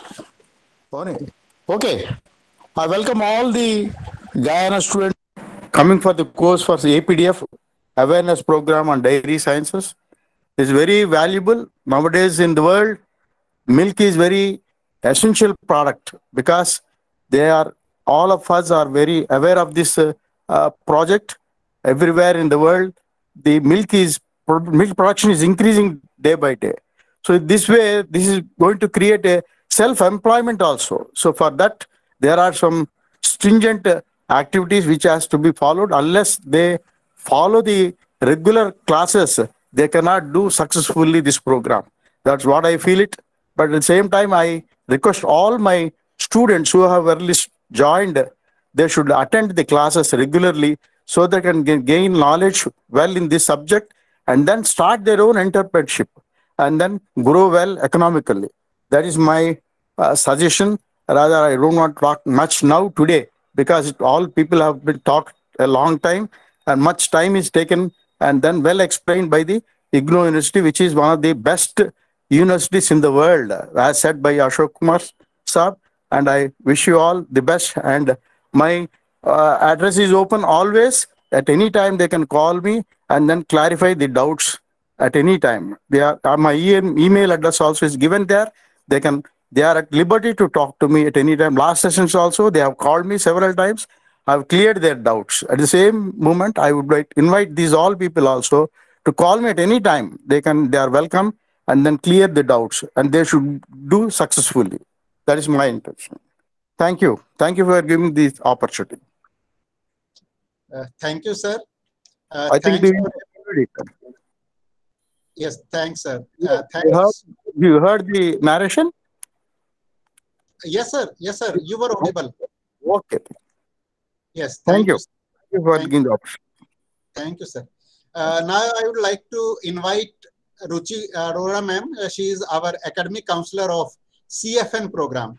Ruchi Arora ma'am, please. Good morning, sir. Thank you for giving me this platform. I welcome you all, CFN students. I would be taking your CFN theory sessions, and I would be interacting with you all and clarifying all your doubts and whatever your problems or queries would be there with the academic course. So if there would be any problem you would be facing, you can also call me, or you can write a mail to me, or I'm also available on the WhatsApp.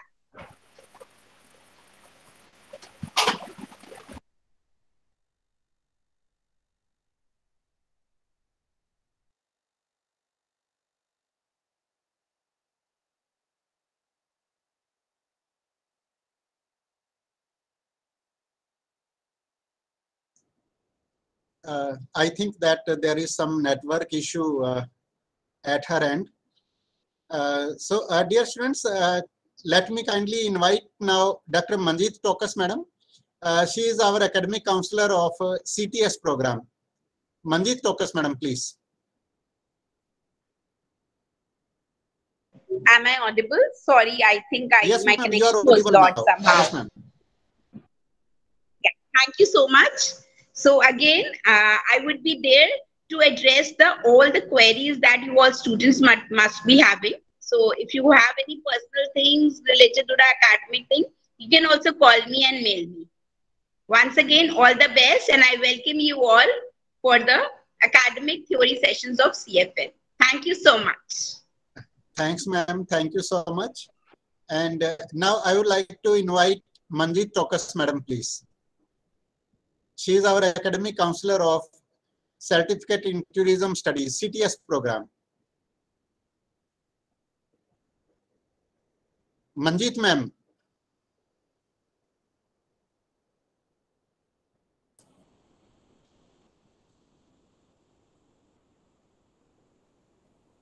Okay, dear students, I think that perhaps my voice is perhaps not reaching to her.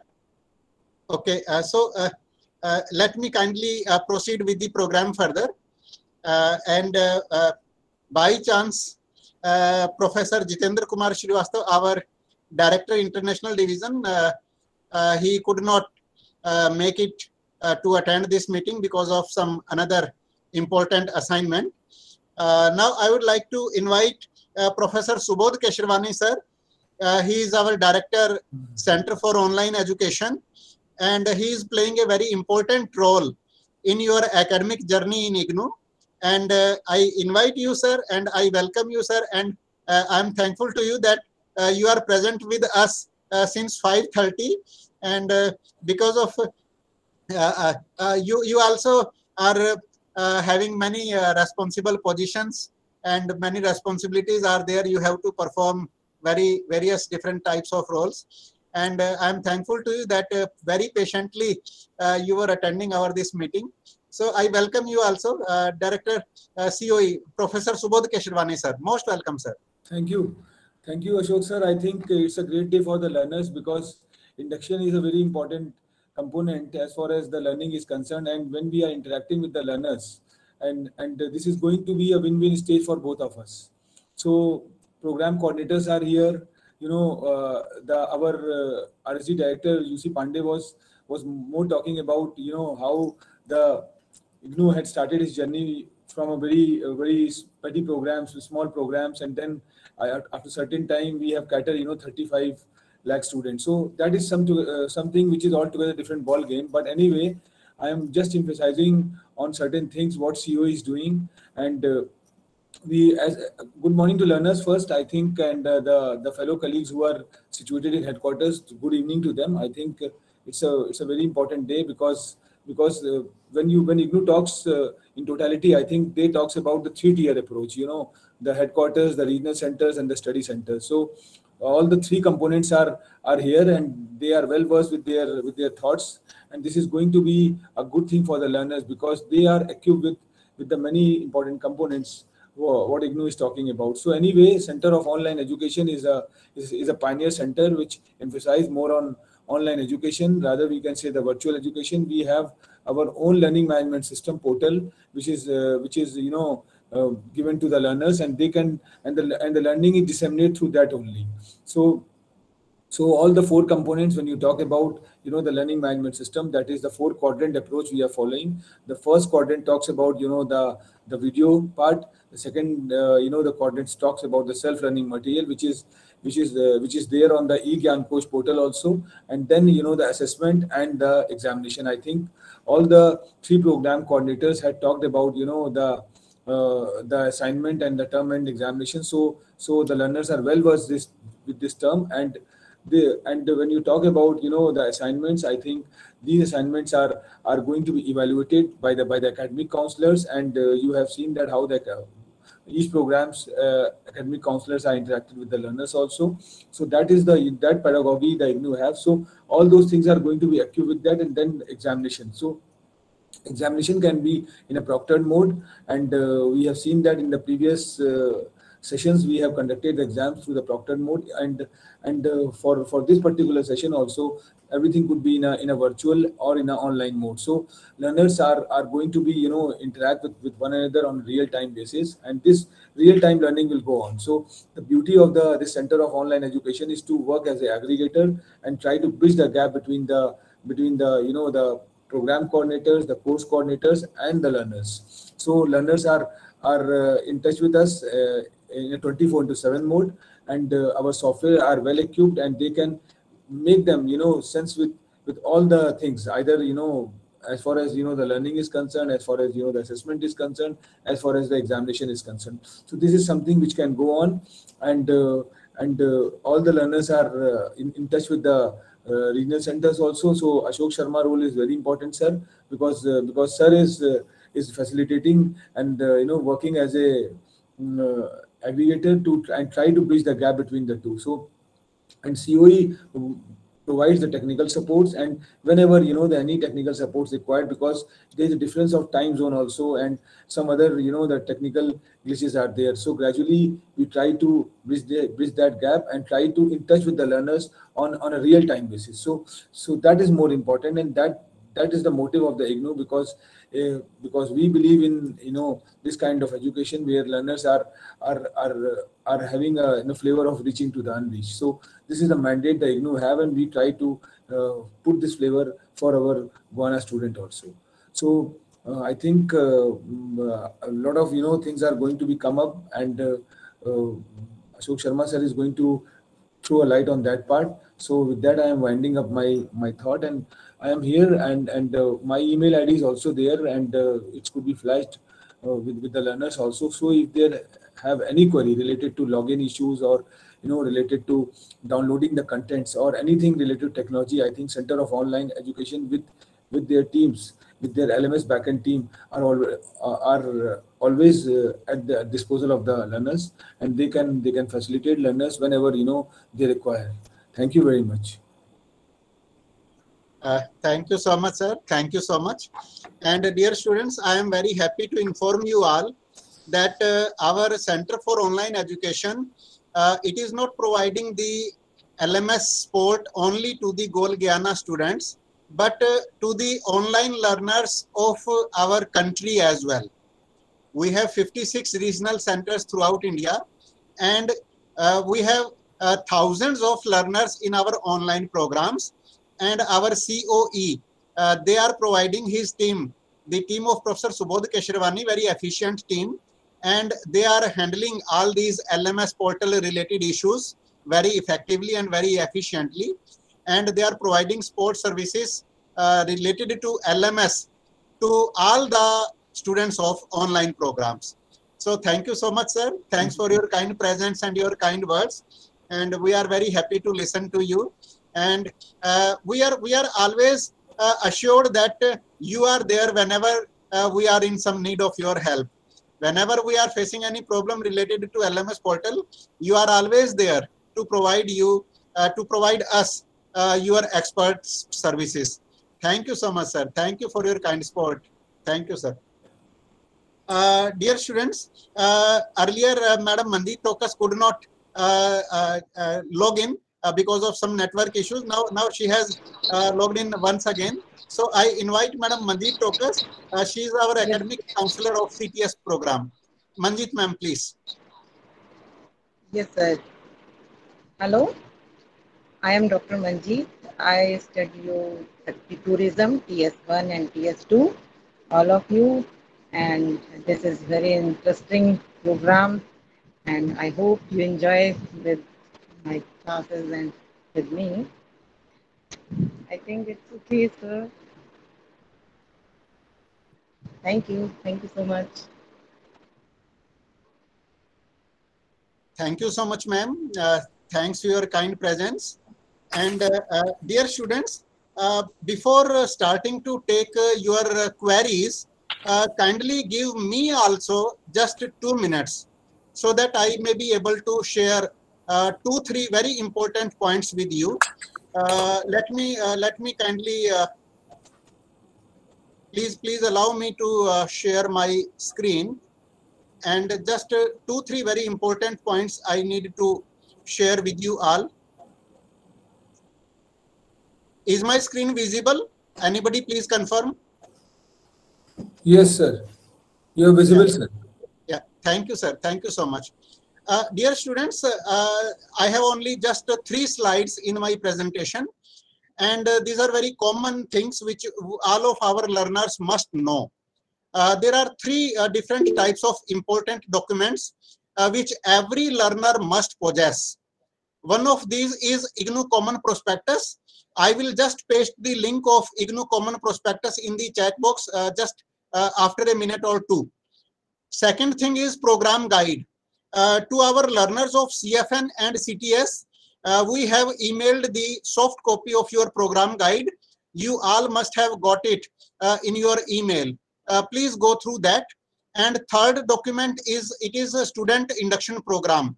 In India, we call it Diksharambh, but in English, it is known as student induction program. In these documents, you will be able to find out all the related information. Both of these documents are available at our IGNOU website also. I have given the link of both of these documents. I will just simply paste these URL links in the chat box just after 1 minute. And the third and last slide, it is very important. This is general roadmap of certificate level programs. Is it visible to you, please? Anybody please confirm? Yes, yes, it is. Okay, okay. Thank you, madam. Thank you. So, dear students, as you all are students of July 2022 session, it is not for APDF. Please note it down. It is not for APDF learners. As Professor P. Vijay Kumar told you that there are no assignment components and no term and examination in your program. So it does not apply on our APDF learners, and it is the general roadmap only for the certificate level programs for the students of CFN and CTS.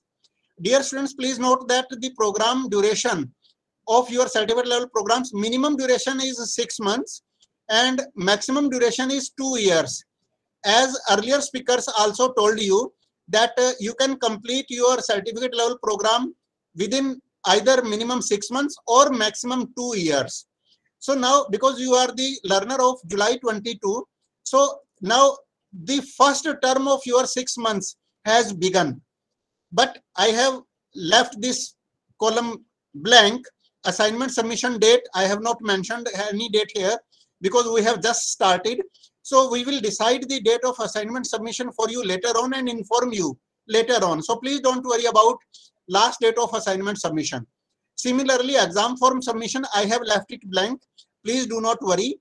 And whenever the university will be conducted exams for you, it will be termed as December 22 term and examinations. So please do not worry. We will support you about assignment submission. It is our responsibility, and we will guide you about exam form submission. So please, you do not worry. GOAL authorities and our IGNOU authorities, they will be guiding you about both of these two things. And later on, you will be informed about your term and examinations. These will be known as December 22 term and examinations. Now, why I have shown you here second term? Some of our students, they do not appear in the exams of all of their courses in their first term because of their some personal reasons. Say, for example, if my certificate is having 4 courses and I decided to appear only in 2 courses in December exam. So what about the remaining 2 courses? So then I can take the exams of those 2 courses in my second term. So when we will enter the second term of our course, then the assignment submission date will be for you 31st of March 2023, and you will be required to fill up exam form submission. You will be required to submit your online exam form. Please don't worry, we will inform you about all these things. I am just sharing these things that if any of you do not appear in all of your courses in this December term and examination, you need not to worry. As earlier our professors told you that you can complete your certificate level programs in maximum 2 years. So that is why I am sharing this slide with you. So if you enter your second term for your remaining balance courses, then this will be the tentative schedule. Assignment submission date will be 31st of March next year. Exam form submission date will be 31st of March next year. And your term and examinations will be conducted in June next year, 2023. Say, for example, if any of you still, you do not appear and you do not clear all of your courses, and still any course is left by you because of some personal reasons or some other reasons, and if you have to enter third term, then you will be entering this third term for that remaining course. Then the assignment submission date will be 30th of September. Then the exam form submission date will be 30th of September next year. And your examinations of your that balance course will be December 2023 term and examination. Still, if you have not cleared any of your given courses, then last chance will be your last semester, you can say, 4th and last chance. Then you will be entering 2024, and in this year 31st March will be assignment submission date in 2024. Exam form submission date will be 31st March of 24, and your term and examinations will be conducted in June 2024. So this is a general roadmap, and I have just shared it just for your kind information. So, but at each and every step, we will be guiding you. So you need not to worry about these dates. GOAL authorities and our IGNOU authorities, we will be informing you about all such schedules. So please do not worry about all these things. So now we can take some queries. If some learners want to ask us anything, please switch on your camera, switch on your mic, and please ask your query. Any learner, if you have any query, please switch on your mic and camera. And Hi, good morning. Yeah, good morning. Yes. I am signed on to the dairy production for rural farmers. I would like to know what is the duration of that course or program. Professor P. Vijay Kumar sir, please Yeah, guide me about the course duration. Yeah, this is an awareness program, so the minimum duration is 2 months. Yeah, we'll be scheduling the counseling sessions and will inform you. Before the start of the counseling session, we'll also conduct a pre-test where we'll give some multiple choice questions and you have to attempt that. And then after that, we'll be conducting the counseling sessions. And after the counseling sessions are over, again, we'll do the post-test. And based on your attempt in the pre-test, post-test, and the counseling sessions, we will issue the participation certificate. The normal duration is 2 months. So since the session has started late, so we'll schedule and we'll try to complete it in maybe 3 months' time. Okay, then. Thank you for your response. Thank you. Yes, thank you, sir. Any other student?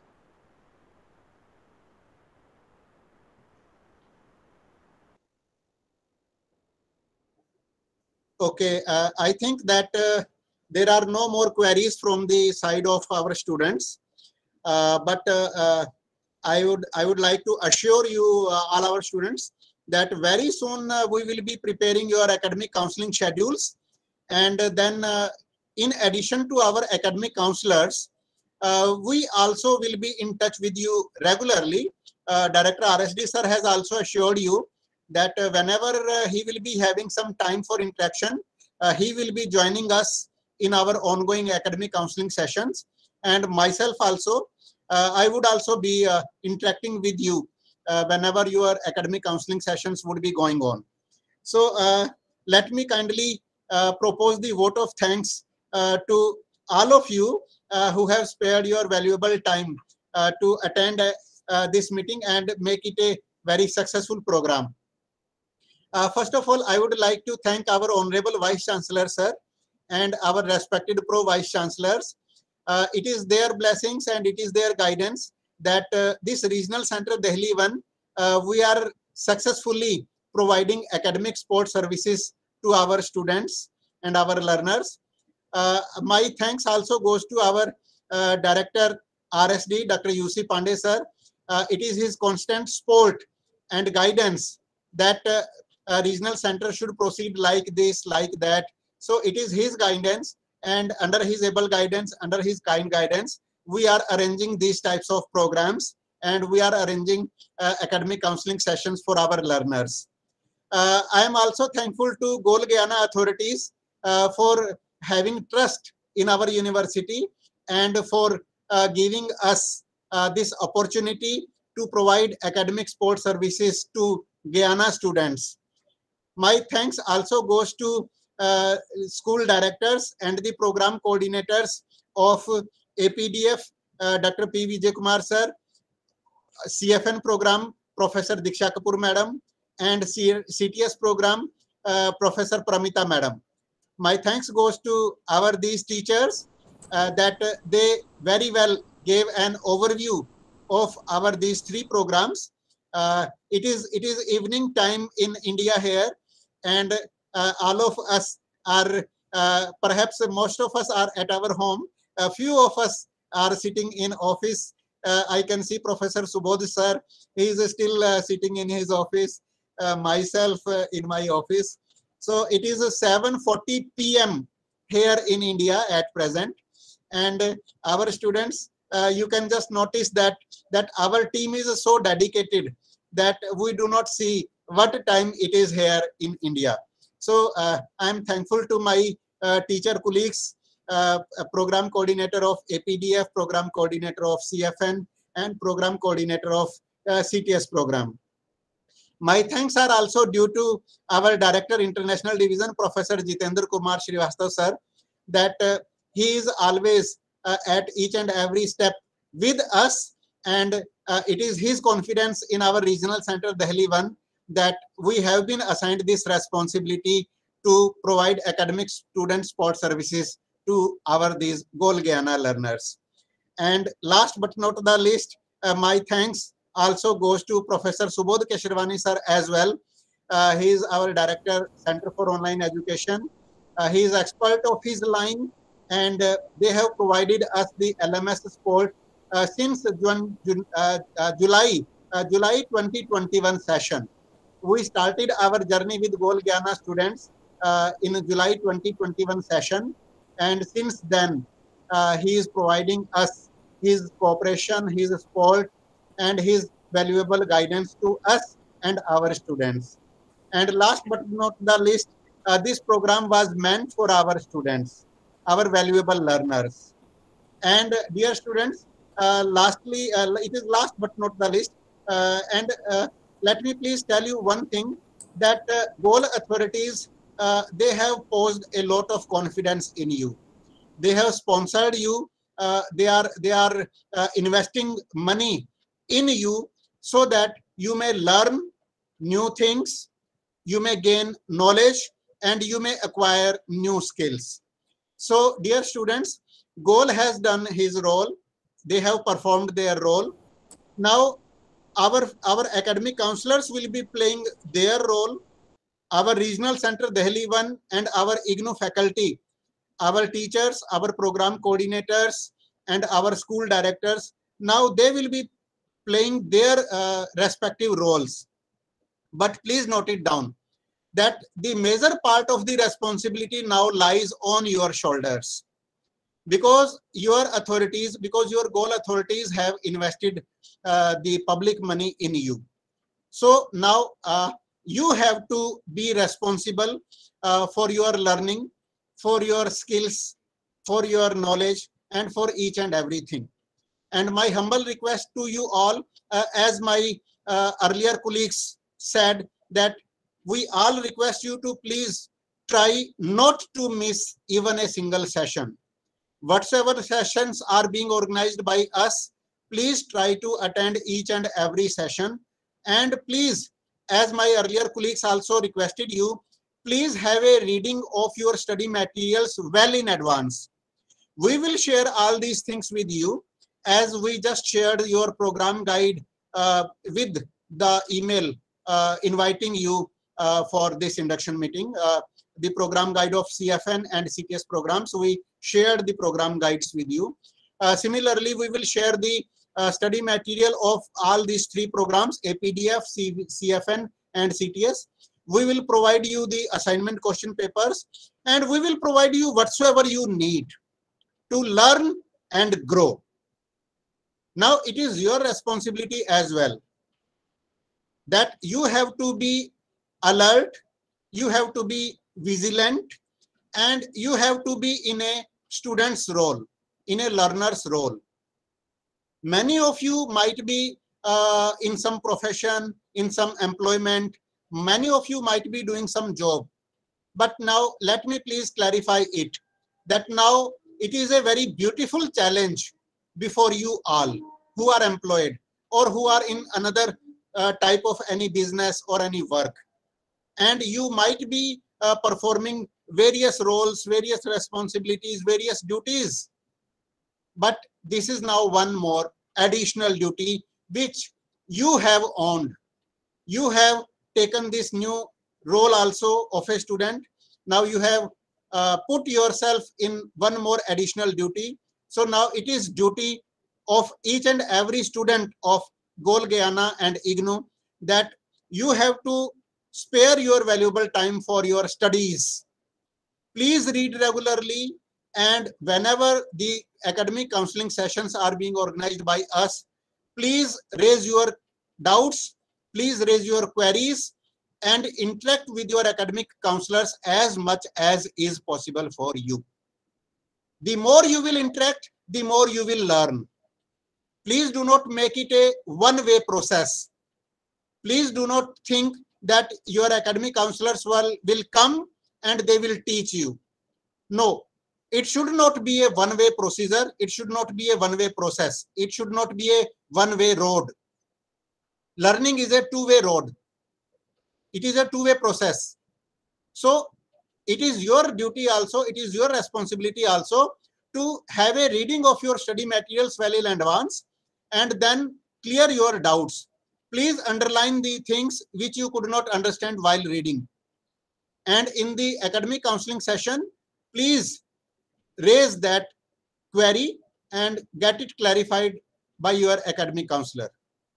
And we have experience of 2 more batches of GOAL Guyana, and we are very happy that we have very good experience with them. We have very wonderful experience with them.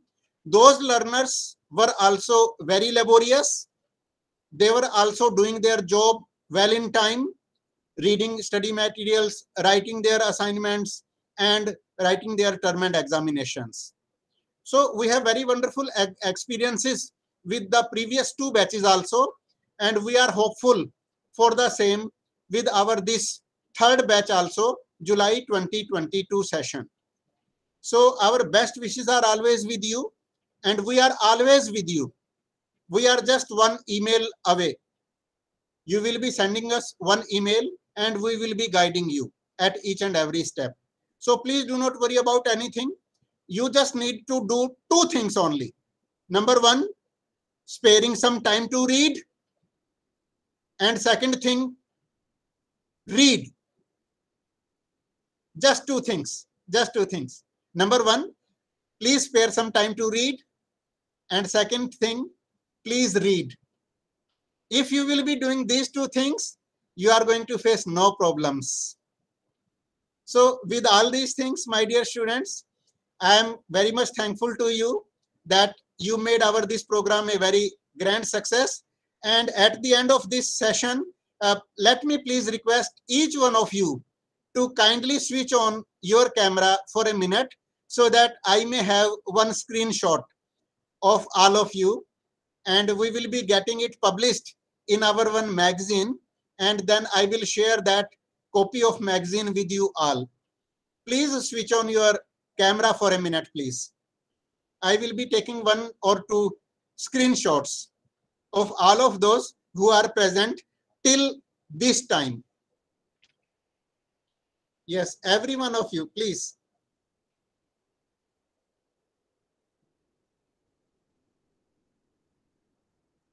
It is 7:48 p.m. here in India, and it is 10:18 a.m. there at Guyana. Am I right? It is 10:18 a.m. Yes, sir. Okay, good, good. Thank you so much. So you are having a very beautiful morning. Please, still some students, and I am very happy to note it that many of our learners are having names which we are also having similar names here in our country. Just like one student is having first name, this surname Singh. One student is having name Devi Prasad. So we are feeling that we are at home. We are at home with you all. With all of you, we are feeling that we are at the same page. So Devi Prasad, please switch on your camera. Regina Singh. Everyone, please, everyone. Yes. Thank you. Still 2-3 students are left. if everyone can switch on their cameras, so that will be a perfect screenshot. One student, his login name is his queen. One student is Devi Prasad. Okay, Devi Prasad. Okay, okay, you don't have camera. Okay, no problem, no problem, no problem. So, Jeffrey, one student named Jeffrey. Yes, everyone, please, everyone. Still, I am not having few students switched on their camera. Yes. Yes. Kavali Singh, perhaps trying to switch on camera. Yes, please, everyone, please, everyone.